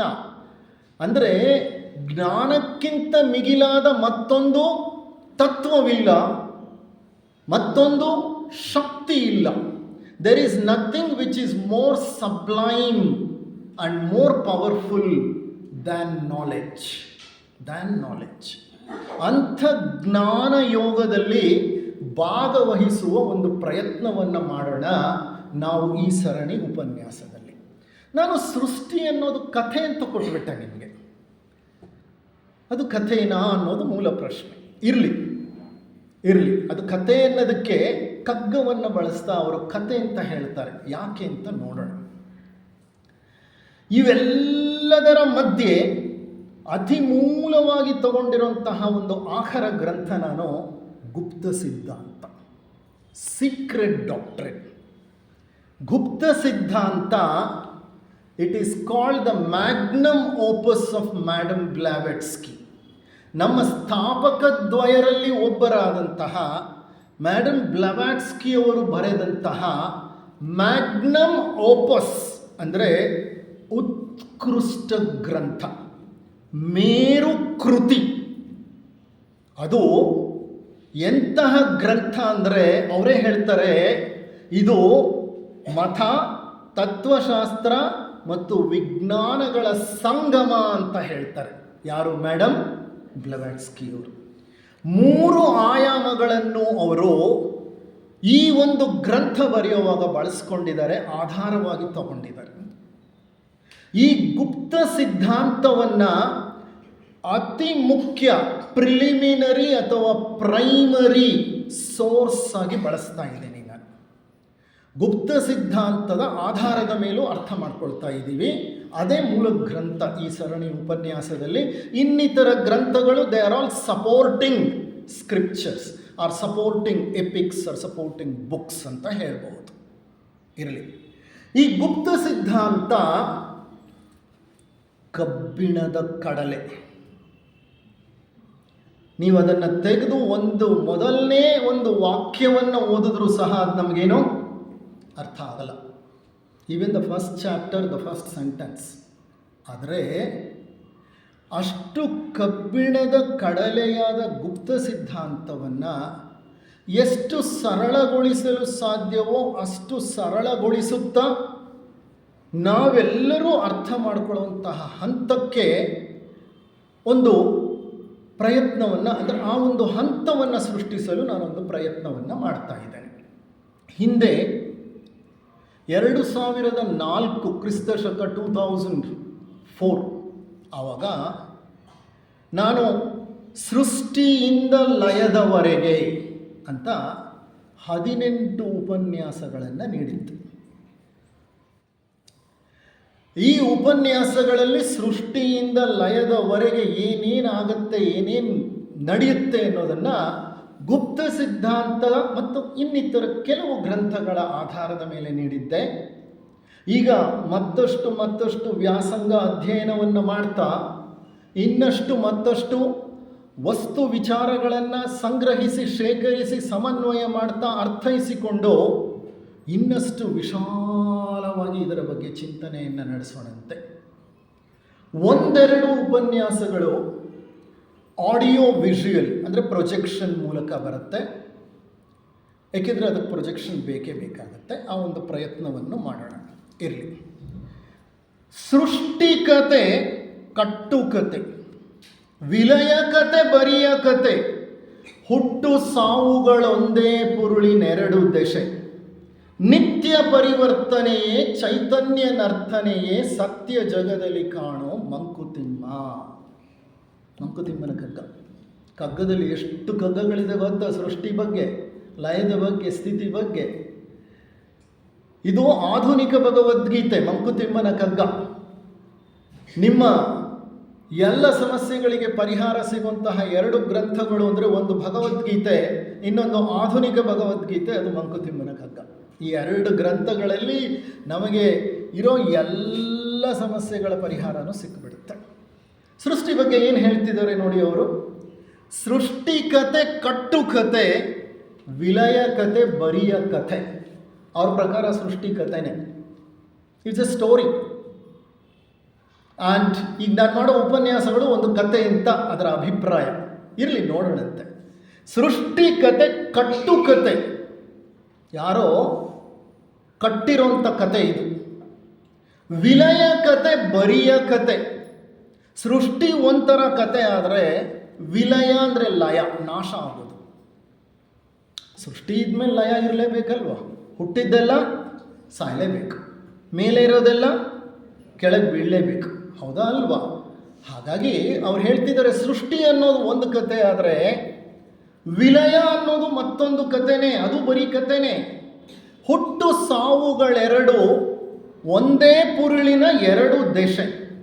ಸೊ ಹುಟ್ಟು ಮತ್ತು ಸಾವು ಅನ್ನೋದು ಒಂದೇ ಸತ್ಯದ 2 ಮುಖಗಳು, ಅಂದರೆ ಒಂದೇ ನಾಣ್ಯದ 2 ಮುಖಗಳಾಗಿದ್ದ ಹಾಗೆ. ಸೃಷ್ಟಿ ಬೇರೆ ಅಲ್ಲ, ವಿಲಯ ಬೇರೆ ಅಲ್ಲ. ಸೃಷ್ಟಿ ವಿಲಯ ಎರಡೂ ಒಂದೇ ನಾಣ್ಯದ 2 ಮುಖಗಳು, ಒಂದೇ ಸತ್ಯದ 2 ಮುಖಗಳು. ಅವುಗಳಲ್ಲಿ ಯಾವ ವ್ಯತ್ಯಾಸವೂ ಇಲ್ಲ. They are the 2 faces of same coin. ಅದು ಒಂದೇ ಸತ್ಯದ 2 ಅಂತಗಳು. ನಿತ್ಯ ಪರಿವರ್ತನೆಯೇ ಚೈತನ್ಯ ನರ್ತನೆಯೇ. ನಿತ್ಯ ಪರಿವರ್ತನೆ, ಪ್ರತಿನಿತ್ಯ ಪರಿವರ್ತನೆ ಆಗ್ತಾ ಇರೋದು, ಪ್ರತಿನಿತ್ಯ ಬದಲಾವಣೆ ಆಗ್ತಾ ಇರೋದು ಚೈತನ್ಯ ನರ್ತನೆಯೇ. The dance of energy. ಚೈತನ್ಯ ಅಂತಂದರೆ ಶಕ್ತಿ.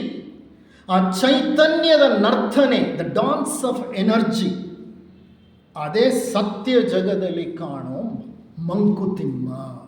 ಈ ಕೊನೆ 2 ಸಾಲುಗಳನ್ನ ಅರ್ಥ ಮಾಡ್ಕೊಳ್ಳಿ ಪ್ರಯತ್ನ ಪಡೋಣ. ಈಗ ಗೊತ್ತಾಯಿತು, ಸೃಷ್ಟಿನೂ ಕತೆ, ಲಯನೂ ಕತೆ. ಓಕೆ. ಹುಟ್ಟು ಸಾವುಗಳೆರಡು ಒಂದೇ ನಾಣ್ಯದ 2 ಮುಖಗಳು. ಹುಟ್ಟು ಅಂದಮೇಲೆ ಸಾವಿರಲೇಬೇಕು, ಸತ್ತ ನಂತರ ಮತ್ತೆ ಹುಟ್ಟಿರಲೇಬೇಕು, ಪುನರ್ಜನ್ಮ. ಓಕೆ, ಇರಲಿ. ಅವ್ರೇನು ಹೇಳ್ತಾರೆ, ಅವೆಲ್ಲ ಕಥೆಗಳೇ. ಆದರೆ ಸತ್ಯ ಏನು ಗೊತ್ತಾ? ನಿತ್ಯ ಪರಿವರ್ತನೆ ಮತ್ತು ಚೈತನ್ಯ ನರ್ತನೆ, ಇವೆರಡೇ ಸತ್ಯ. ನಿತ್ಯ ಪರಿವರ್ತನೆ, ಎಷ್ಟು ಸುಂದರವಾದಂತಹ ಒಂದು ವಿಚಾರ ಗೊತ್ತಾ ಇದು? ಶ್ರೀಕೃಷ್ಣ ಪರಮಾತ್ಮ ಸಹ ಭಗವದ್ಗೀತೆಯಲ್ಲಿ ಇದೇ ವಿಷಯ ಹೇಳ್ತಾರೆ. ಪರಿವರ್ತನೆಯೊಂದೇ ಸತ್ಯ, ಮಿಕ್ಕಿದ್ದೆಲ್ಲ ಮಿಥ್ಯ. Everything changes.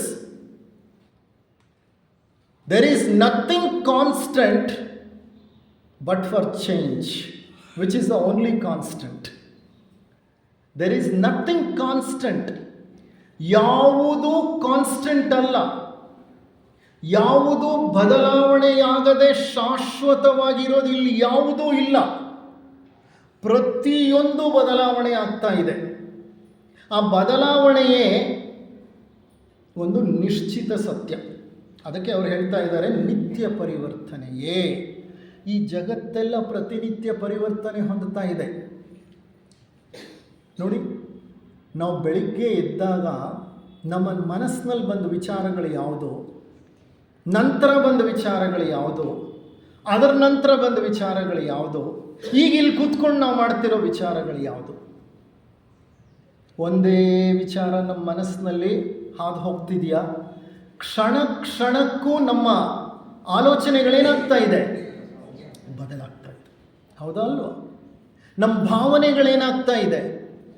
ಬದಲಾಗ್ತಾ ಇದೆ. ಕ್ಷಣ ಕ್ಷಣಕ್ಕೂ ಬದಲಾಗ್ತಾ ಇದೆ. ನಾನು ಮಾತನಾಡ್ತಾ ಇದ್ದ ಹಾಗೆ ನನ್ನಿಂದ ಬರ್ತಾ ಇರೋಂಥ ವಿಚಾರಗಳು ನಿಮ್ಮಲ್ಲಿ ಹಲವಾರು ಭಾವನೆಗಳನ್ನು, ಹಲವಾರು ವಿಚಾರಗಳನ್ನು, ಹಲವಾರು ಯೋಚನೆಗಳನ್ನು ಉತ್ಪತ್ತಿ ಮಾಡ್ತಾ ಇದೆ.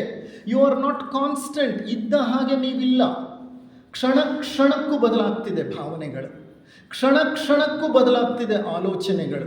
ಶರೀರ ಏನಾಗ್ತಿದೆ? ಕ್ಷಣ ಕ್ಷಣಕ್ಕೂ ಬದಲಾಗ್ತಾ ಇದೆ. ನೀವು ಬಂದು ಇಲ್ಲಿ ಕುಳಿತುಕೊಂಡಾಗ ನಿಮ್ಮ ಶರೀರದಲ್ಲಿ ಯಾವ ಜೀವಕೋಶಗಳು ಇದ್ದುವೋ ಆ ಜೀವಕೋಶಗಳಲ್ಲಿ ಎಷ್ಟೋ ಈಗ ಸತ್ತೋಗಿದೆ, ಎಷ್ಟೋ ಹೊಸದಾಗಿ ಹುಟ್ಟಿದೆ. ಇದೇನು ಗೊತ್ತಾ? ಮನುಷ್ಯನ ಶರೀರ ಅನ್ನೋದು ಹೇಗೆ ಗೊತ್ತಾ? ಇದರಲ್ಲಿ ಜೀವಕೋಶಗಳು ಉತ್ಪತ್ತಿ ಆಗ್ತಾ ಇರುತ್ತೆ, ಮತ್ತೊಂದು ಕಡೆ ಜೀವಕೋಶಗಳು ಸಾಯ್ತಾ ಇರುತ್ತೆ. Every 3 days your intestinal lining completely changes. 3 ದಿನಗಳಿಗೊಮ್ಮೆ ನಿಮ್ಮ ಕರುಳಿನ ಒಳಗಿನ ಮೇಲ್ಮೈ ಪದರ ಇದೆಯಲ್ಲ, ಅದು ಪೂರ್ತಿ ಬದಲಾಗೋಗುತ್ತೆ. ಪೂರ್ತಿ ಬದಲಾಗೋಗುತ್ತೆ. Completely a new lining comes. ಅಂದರೆ ಲಕ್ಷಾಂತರ ಕೋಟ್ಯಾಂತರ ಜೀವಕೋಶಗಳು ಏನಾಗ್ತಿವೆ? ಸಾಯ್ತಾ ಇವೆ. ಲಕ್ಷಾಂತರ ಕೋಟ್ಯಾಂತರ ಜೀವಕೋಶಗಳು ಹುಟ್ಟುತ್ತಾ ಇವೆ. ಪ್ರತಿ ಮನುಷ್ಯ 7 ವರ್ಷಗಳಿಗೊಮ್ಮೆ ಪೂರ್ಣ ಬದಲಾಗ್ತಾನೆ.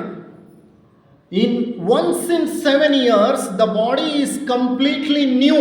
ಅಂದರೆ ಅರ್ಥ ಏನು ಗೊತ್ತಾ? ಈ 7 ವರ್ಷಗಳ ಹಿಂದೆ, ಇವತ್ತೆಷ್ಟು ತಾರೀಕು? ಫೆಬ್ರವರಿ 2. ಎಷ್ಟನೇ ಇಸ್ವಿ? 2025.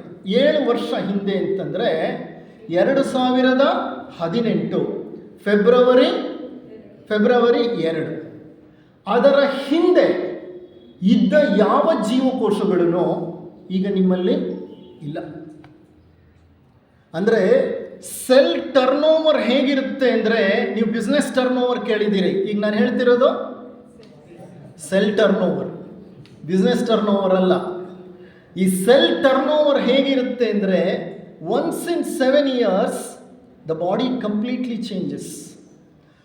7 ವರ್ಷದ ಹಿಂದೆ ಇದ್ದ ಯಾವ ಜೀವಾಣುವೂ ನಿಮ್ಮಲ್ಲಿ ಇವತ್ತು ಇಲ್ಲ. ಆದ್ರೂ ನಿಮ್ಮ ಹೆಸರು ಸೇಮೆ, ನಿಮ್ಮ ಮನೆ ಅದೇ, ನಿಮ್ಮ ನೆನಪುಗಳು ಅದೇ, ನಿಮ್ಮ ಮೂಲಭೂತ ಸ್ವಭಾವ ಅದೇ. ನಿಮ್ಮ ಮನಸ್ಸು ಬದಲಾಗಲಿಲ್ಲ, ಆದರೆ ನಿಮ್ಮ ಶರೀರ ಪೂರ್ತಿ ಬದಲಾಗಿದೆ. ಮನಸ್ಸು ಬದಲಾಗಿದೆ, ಆದರೆ ಅದರಲ್ಲಿ ಕೆಲವು ವಿಚಾರ ವಿಷಯಗಳು ಬಹಳ ಪೂರ್ವ ನಿರ್ಧಾರಿತವಾಗಿ ಉಳ್ಕೊಂಡ್ಬಿಟ್ಟಿರುತ್ತೆ. ಹೇಳ್ತಾರಲ್ಲ, ಹುಟ್ಟು ಗುಣ ಸುಟ್ಟರು ಹೋಗಲ್ಲ ಅಂತ. ಹಾಗೆ ಕೆಲವು ಗುಣಗಳು ನಮ್ಮನ್ನು ಹಿಂಬಾಲಿಸಿ ಬರ್ತಾ ಇರ್ತವೆ. ನಾನು ಇಡೀ ಬದಲಾದ್ರೂ ನನ್ನ ಹೆಸರು ಮಾತ್ರ ನನಗೆ ನೆನಪಿದೆ, ನನ್ನ ಹಿಂದಿನ ಎಲ್ಲ ಸ್ಮೃತಿ ನನಗಿದೆ, ನನ್ನ ಜೀವನದ ಎಲ್ಲ ಅನುಭವಗಳ ಜ್ಞಾಪಕ ಇದೆ. ನನ್ನ ಶರೀರ ಮಾತ್ರ ಪೂರ್ತಿ ಚೇಂಜ್ ಆಗೋಗಿದೆ. ಇದೇನಿದು? ಇದು ಎಷ್ಟು ಸೋಜಿಗದ ವಿಷಯ ಅಲ್ವಾ? ಎಷ್ಟು ಅದ್ಭುತವಾದ ವಿಚಾರ. ಇದೇ ನಿತ್ಯ ಪರಿವರ್ತನೆ. ನಮ್ಮ ಶರೀರನೇ ಪ್ರತಿನಿತ್ಯ, ಪ್ರತಿ ಸೆಕೆಂಡು, ಪ್ರತಿ ಕ್ಷಣ ಹುಟ್ಟುತ್ತೆ, ಸಾಯುತ್ತೆ. ಅದರಲ್ಲಿ ನಾನು ಮಾತಾಡಿ ಮುಗಿಸೋಷ್ಟೊತ್ತಿಗೆ ಎಷ್ಟೋ ಕೆಂಪು ರಕ್ತ ಕಣಗಳು ಸತ್ತೋಯ್ತು, ಎಷ್ಟೋ ಹೊಸ ಕೆಂಪು ರಕ್ತ ಕಣಗಳು ಹುಟ್ಟುಬಿಡ್ತು. ಅಂದರೆ ಶರೀರದಲ್ಲಿ ಸೃಷ್ಟಿನೂ ಧಾರಾಳವಾಗಿ ನಡೀತಾ ಇದೆ, ಒಂದು ಕಡೆ ಲಯನೂ ಧಾರಾಳವಾಗಿ ನಡೀತಾ ಇದೆ. ಹಾಗಾದರೆ ಇದು ನಿತ್ಯ ಪರಿವರ್ತನೆ ಹೊಂದುತ್ತಾ ಇರೋ ಶರೀರ ಅಲ್ವಾ? ಪಿಂಡಾಂಡವೇ ನಿತ್ಯ ಬದಲಾವಣೆ ಹೊಂದುತ್ತಾ ಇದೆ ಅಂದರೆ ಬ್ರಹ್ಮಾಂಡದ ಕಥೆ ಏನಿರಬೇಕು? ಕಾರಣ ಯತ್ ಬ್ರಹ್ಮಾಂಡೆ ತತ್ ಪಿಂಡಾಂಡೆ, ಯತ್ ಬ್ರಹ್ಮಾಂಡೆ ತತ್ ಪಿಂಡಾಂಡೆ. As the microcosm so the microcosm. ಹೇಗಿದೆಯೋ ಬ್ರಹ್ಮಾಂಡ, ಪಿಂಡಾಂಡ ಹಾಗೆ ಇದೆ. ಪಿಂಡಾಂಡ ನಿತ್ಯ ಪರಿವರ್ತನೆ ಹೊಂದುತ್ತಿದೆ ಅಂದರೆ ಕ್ಷಣ ಕ್ಷಣಕ್ಕೂ ಬ್ರಹ್ಮಾಂಡವು ಏನಾಗ್ತಿರ್ಬೇಕು? ನಿತ್ಯ ಪರಿವರ್ತನೆ ಹೊಂದುತ್ತಿರಬೇಕು. ಈ ಅಖಿಲಾಂಡ ಕೋಟಿ ಬ್ರಹ್ಮಾಂಡದಲ್ಲಿ ಲಕ್ಷಾಂತರ ಕೋಟ್ಯಾಂತರ ಗ್ರಹ ನಕ್ಷತ್ರಗಳಿವೆ, ಎಣಿಸಲಿಕ್ಕೆ ಸಾಧ್ಯವಿಲ್ಲ. ನಮ್ಮ ನಂಬರ್ಗಳಿಗೆ ಬರೀಲಿಕ್ಕೆ ಸಾಧ್ಯವಿಲ್ಲ. ನೀವು ಎಷ್ಟೆಷ್ಟು ಸೊನ್ನೆಗಳನ್ನ ಸುತ್ತುತ್ತಾ ಹೋದಿದ್ರೂ ಅದು ಸಾಕಾಗೋದೇ ಇಲ್ಲ. ನಮ್ಮ ಭಾಷೆಯಲ್ಲಿ ಅದನ್ನು ಅಳತೆ ಮಾಡಿ ವಿವರಿಸಲಿಕ್ಕೂ ಸಾಧ್ಯವಿಲ್ಲ. ಅಷ್ಟು ನಕ್ಷತ್ರಗಳಿವೆ, ಅಷ್ಟು ಗ್ರಹಗಳಿವೆ, ಅಷ್ಟು ಉಪಗ್ರಹಗಳಿವೆ, ಧೂಮಕೇತುಗಳಿವೆ, ಉಲ್ಕೆಗಳಿವೆ, ಆಕಾಶಕಾಯಗಳಿಗೆ ಯಾವುದೇ ಕೊರತೆ ಇಲ್ಲ. ಇಷ್ಟು ಆಕಾಶಕಾಯಗಳು ವಿಶಾಲವಾದ ಬಯಲಿನಲ್ಲಿ ಹರಡಿಕೊಂಡಿದೆ ಅಂದರೆ ಅದರಲ್ಲಿ ಎಷ್ಟೋ ನಕ್ಷತ್ರಗಳು ಸಾಯ್ತಾ ಇವೆ, ಎಷ್ಟೋ ನಕ್ಷತ್ರಗಳು ಹುಟ್ಟುತ್ತಾ ಇವೆ, ಎಷ್ಟೋ ನಕ್ಷತ್ರಗಳು ಶಿಶು ನಕ್ಷತ್ರಗಳಾಗಿವೆ, ಎಷ್ಟೋ ನಕ್ಷತ್ರಗಳು ಯೌವನದ ನಕ್ಷತ್ರಗಳಾಗಿವೆ, ಎಷ್ಟೋ ನಕ್ಷತ್ರಗಳು ಮಧ್ಯ ವಯಸ್ಸಿಗೆ ಬಂದಿದೆ, ಮತ್ತೆಷ್ಟೋ ನಕ್ಷತ್ರಗಳು ವೃದ್ಧಾಪ್ಯವನ್ನು ಸಮೀಪಿಸಿದೆ, ಇನ್ನೆಷ್ಟೋ ನಕ್ಷತ್ರಗಳು ಲಯ ಹೊಂದುತ್ತಾ ಇದೆ. As of now, astronomers, when they gaze the sky, ಆಕಾಶವನ್ನು ಲೀಲಾಜಾಲವಾಗಿ ಶೋಧಿಸುತ್ತಾ ಹೋದರೆ ಲಕ್ಷಾಂತರ ನಕ್ಷತ್ರಗಳು ಬ್ಲಾಸ್ಟ್ ಆಗ್ತಾ ಇರೋದು ಕಾಣಿಸುತ್ತೆ. There is one star which went for supernova. Supernova ಅಂದರೆ ಒಂದು ನಕ್ಷತ್ರ ಸುಮಾರು 1000 ವರ್ಷಗಳ ಹತ್ತಿರ ಆಗೋಯ್ತು. ಅದು ಸಿಡಿದು, ನಕ್ಷತ್ರಗಳು ಸಾಯೋದು ಸಿಡಿದು. Many stars die because of blast. ನಕ್ಷತ್ರಕ್ಕೂ ಜೀವ ಇದೆ, ಅದಕ್ಕೂ ಹುಟ್ಟಿದೆ, ಅದಕ್ಕೂ ಬೆಳವಣಿಗೆ ಇದೆ, ಅದು ನಮ್ಮ ಥರನೇ ಬೆಳೆಯುತ್ತೆ. ಪ್ರತಿ ನಕ್ಷತ್ರವೂ ಒಂದು ಜೀವ ಅಂತ ಅಂದ್ಕೊಳ್ಳಿ ನೀವು. ಈಗ ಆಕಾಶವನ್ನು ನೀವು ದೂರದರ್ಶಕದಲ್ಲಿ ನೋಡಿದ್ರೆ ಲಕ್ಷಾಂತರ ನಕ್ಷತ್ರಗಳು ಬ್ಲಾಸ್ಟ್ ಆಗ್ತಾ ಇದೆ. ಒಂದು ಕಡೆ ಬ್ಲಾಸ್ಟ್ ಆಗ್ತಾ ಇದ್ದರೆ ಇನ್ನೊಂದು ಕಡೆ ಲಕ್ಷಾಂತರ ನಕ್ಷತ್ರಗಳು ಹುಟ್ಟುತ್ತಾ ಇವೆ. ನಮ್ಮ ಮಿಲ್ಕಿ ವೇ ಇದೆಯಲ್ಲ, ಕ್ಷೀರಪಥ, ಇದರಲ್ಲಿ 400 ಬಿಲಿಯನ್ ನಕ್ಷತ್ರಗಳಿವೆ. ಮಿಲ್ಕಿ ವೇ ಅಂದರೆ ಕ್ಷೀರಪಥ ಅನ್ನುವಂತಹ ಒಂದು ಗ್ಯಾಲಕ್ಸಿ, ನಕ್ಷತ್ರ ಪುಂಜ.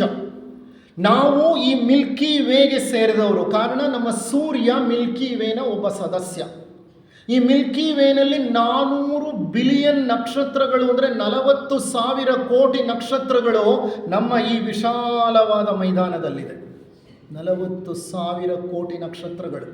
ಅದರಲ್ಲಿ ಒಂದು ನಕ್ಷತ್ರ ನಮ್ಮ ಸೂರ್ಯ. ನಮ್ಮ ಸೂರ್ಯ ಈತ ಮಧ್ಯ ವಯಸ್ಸಿನ ನಕ್ಷತ್ರ, ಮಧ್ಯ ವಯಸ್ಸು.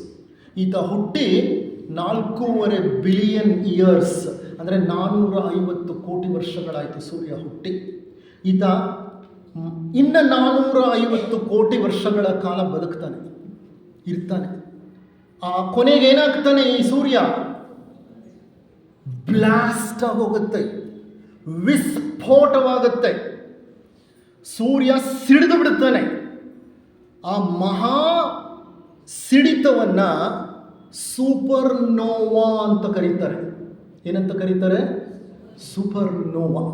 ಅದು ನಕ್ಷತ್ರದ ಮೊಮೆಂಟ್ಸ್ ಆಫ್ ಡೈಯಿಂಗ್, ಮೃತ್ಯುವಿನ ಸಮಯ ನಕ್ಷತ್ರಕ್ಕೆ ಸುಮಾರು 1000 ವರ್ಷಗಳ ಹಿಂದೆ ಸಿಡಿದು ಆಕಾಶದಲ್ಲಿ ಬಹಳ ಪ್ರಕಾಶಮಾನವಾದ ಬೆಳಕನ್ನು ಹೊರಗಾಕಿದಂಥ ಒಂದು ನಕ್ಷತ್ರದಿಂದ ಹೊರಬಂದ ಬೂದಿ ಈಗಲೂ ಬರ್ತಾನೆ ಇದೆ. 1000 ವರ್ಷಗಳ ಕಾಲ ಬೂದಿ ಹೊರಗಡೆ ಬರ್ತಾ ಇದೆ ಅಂದರೆ ಆ ನಕ್ಷತ್ರದಲ್ಲಿ ಇನ್ನೆಷ್ಟು ದ್ರವ್ಯರಾಶಿ ಇರಬೇಕು, ಇನ್ನೆಷ್ಟು ವಸ್ತುವಿತ್ತು ಅದರಲ್ಲಿ. ಮರಣ ಅನ್ನೋದು 1000 ವರ್ಷಗಳ ಕಾಲ ನಡೀತಿದೆಯಾ ಆ ನಕ್ಷತ್ರಕ್ಕೆ. ನೋಡಿ, ನಮ್ಮ ಕಾಲದ ಮಾಪನವೇ ಬೇರೆ, ಆ ನಕ್ಷತ್ರಗಳ ಕಾಲಮಾಪನವೇ ಬೇರೆ. ಇಂತಹ ಲಕ್ಷಾಂತರ ನಕ್ಷತ್ರಗಳು ಸಾಯ್ತಾ ಇವೆ ಈಗ ಆಕಾಶವೆಂಬ ಬಯಲಿನಲ್ಲಿ. ಹಾಗೆ ಅಲ್ವಾ, ನಮ್ಮ ಶರೀರವೆಂಬ ಬಯಲಿನಲ್ಲಿ ಲಕ್ಷಾಂತರ ಜೀವಕೋಶಗಳೇನು ಮಾಡ್ತಾ ಇರ್ತವೆ? ಸಾಯ್ತಾ ಇರ್ತವೆ. ಲಕ್ಷಾಂತರ ಹುಟ್ಟುತ್ತಾ ಇರ್ತವೆ. ಹಾಗೆ ಆ ಪ್ಲೇ ಗ್ರೌಂಡಲ್ಲಿ ಲಕ್ಷಾಂತರ ನಕ್ಷತ್ರಗಳು ಹುಟ್ಟುತ್ತಾ ಇರ್ತವೆ, ಲಕ್ಷಾಂತರ ನಕ್ಷತ್ರಗಳು ಸಾಯ್ತಾನೂ ಇರ್ತವೆ. ಅಂದರೆ ಈ ಜಗತ್ತು ನಿತ್ಯ ಪರಿವರ್ತನೆ ಹೊಂದುತ್ತಾ ಇರುತ್ತೆ. ಭೂಮಿನೇ ತಗೊಳ್ಳಿ, ಉತ್ತರಾಯಣ ದಕ್ಷಿಣಾಯಣ. ಏನು ಉತ್ತರಾಯಣ? ಸೂರ್ಯನ ಮೇಲೆ ಹೋಗೋದು, ಸೂರ್ಯನ ಮೇಲಿಂದ ಸುತ್ತೋದು. ದಕ್ಷಿಣಾಯಣ ಕೆಳಗಿಂದ ಸುತ್ತೋದು. ನನ್ನ ಮನೆ ಇಲ್ಲಿದೆ, ನನ್ನ ಮನೆ ಇಲ್ಲಿದೆ, ನನ್ನ ಮನೆ ವಿಜಯನಗರದಲ್ಲಿದೆ, ಇನ್ಕಮ್ ಟ್ಯಾಕ್ಸಲ್ಲಿದೆ, ಈ ಲೇಔಟ್ನಲ್ಲಿದೆ, ಅದರಲ್ಲಿ ಥರ್ಡ್ ಮೈನಲ್ಲಿದೆ, ಅದರಲ್ಲಿ ಸೆಕೆಂಡ್ ಕ್ರಾಸ್ನಲ್ಲಿದೆ. ಅದು ಅಲ್ಲೆಲ್ಲಿದೆ? ಅದು ಕ್ಷಣ ಕ್ಷಣಕ್ಕೂ ಏನಾಗ್ತಿದೆ? ಅದರ ಜಾಗ ಬದಲಾಗ್ತಿದೆ. ಯಾಕೆಂದರೆ ಭೂಮಿ ಏನು ಮಾಡ್ತಿದೆ? ಸುತ್ತುತ್ತಾ ಇದೆ. ಭೂಮಿ ಇದ್ದಲ್ಲಿಲ್ಲ, ಬುಗುರಿ ಸುತ್ತಂಗೆ ಸುತ್ತುತ್ತಾ ಇದೆ. ಭೂಮಿ ಸುತ್ತದಂಗೆಲ್ಲ ನನ್ನ ಮನೇನೂ ಓಡ್ತಾ ಇದೆ. ನನ್ನ ಮನೇನೇ ಅಲ್ಲ, ಇಡೀ ಇಡೀ ಇಡೀ ಭೂಮಂಡಲದ ಮೇಲಿರೋ ನಾವೆಲ್ಲರೂ ಓಡ್ತಾ ಇದ್ದೀವಿ. If Earth is a spaceship, and we are all space travelers, do you think we are staying in the same house at same place? Maybe the house is same, but the place is not same. Definitely not. ಪರಿವರ್ತನೆ ಕ್ಷಣ ಕ್ಷಣಕ್ಕೆ ಬದಲಾಗ್ತಾ ಇದೆ, ಕ್ಷಣ ಕ್ಷಣಕ್ಕೆ ಬದಲಾಗ್ತಾ ಇದೆ. ಹೌದಾ ಅಲ್ವಾ? ನಾವು ತಿಂದ ಆಹಾರ ಏನಾಗುತ್ತೆ? ಇನ್ನು ಬಾಯಲ್ಲಿ ಹಾಕ್ಕೊಂಡು ಹಲ್ಲುಗಳಲ್ಲಿ ಅಗಿತಾ ಇದ್ದಂಗೆ ಅದರ ರೂಪ ಏನಾಯಿತು? ಬದಲಾಗೋಯ್ತು. We call it as bolus. ಚೆನ್ನಾಗಿ ಕಚ್ಚಿ ತಿಂದಂಥ ಆಹಾರವನ್ನು ಬೋಲಸ್ ಅಂತ ಕರಿತೀವಿ ನಾವು. ಅದರ ಸ್ವರೂಪನೇ ಬದಲಾಗೋಯ್ತು. ಸರಿ, ಅದು ಅನ್ನನಾಳದ ಮುಖಾಂತರ ಹೊಟ್ಟೆಗೆ ಹೋಯ್ತು. ಹೊಟ್ಟೆಗೆ ಹೋದ್ಮೇಲೆ ಏನಾಯಿತು? ಜರಗ್ತು. ಅಲ್ಲಿ ಜೀರ್ಣವಾಯಿತು. ಜೀರ್ಣವಾದ್ಮೇಲೆ ಅದೇನಾಯಿತು? ಎಲ್ಲೆಲ್ಲಿ ಹೋಗಿ ಸೇರ್ಕೋಬೇಕೋ ಅಲ್ಲಲ್ಲಿ ಹೋಗಿ ಆ ಅಂಗಗಳ ಸ್ವರೂಪವನ್ನು ಪಡೀತು. ಯಾವ ಆಹಾರ, ಯಾವ ಪ್ರೋಟೀನ್ ಮೂಳೆಗೆ ಹೋಯ್ತೋ ಮೂಳೆ ಥರ ಆಯಿತು, ಯಾವ ಪ್ರೋಟೀನ್ ನರಕ್ಕೆ ಹೋಯ್ತೋ ನರದ ಥರ ಆಯಿತು, ಯಾವ ಪ್ರೋಟೀನ್ ಮಾಂಸಖಂಡಗಳಿಗೆ ಹೋಯ್ತೋ ಅದು ಮಾಂಸಖಂಡಗಳಂತಾಯಿತು, ಯಾವ ಅಣುಗಳು ಚರ್ಮಕ್ಕೆ ಬಂತೋ ಅದು ಚರ್ಮದಂತಾಯಿತು, ಯಾವ ಅಣುಗಳು ಹಲ್ಲಿಗೆ ಹೋಯ್ತೋ ಅದು ಹಲ್ಲಿನಂತಾಯಿತು. ಬದಲಾಯ್ತಾ ಇಲ್ವಾ? ಬದಲಾಯಿತು. ನಾನು ನೋಡಿ ಎಷ್ಟು ಉದಾಹರಣೆಗಳನ್ನ ಕೊಟ್ಟಿದ್ದೀನಿ. ನಮ್ಮ ಆಲೋಚನೆಗಳು, ನಮ್ಮ ಭಾವನೆಗಳು, ನಮ್ಮ ಶರೀರದ ಜೀವಕೋಶಗಳು, ಆಕಾಶದಲ್ಲಿ ಹುಟ್ಟುತ್ತಾ ಇರುವಂತಹ ಆಕಾಶಕಾಯಗಳು, ನಾವು ತಿಂದ ಆಹಾರ, ಇದೇ ರೀತಿ ನೀವು ನೋಡ್ತಾ ಹೋಗಿ ನಿಮ್ಮ ನಿತ್ಯ ಜೀವನದಲ್ಲೇ ಪ್ರತಿಯೊಂದನ್ನು ಗಮನಿಸ್ತಾ ಹೋಗಿ ಎಷ್ಟು ಬದಲಾಗ್ತಾ ಹೋಗುತ್ತೆ.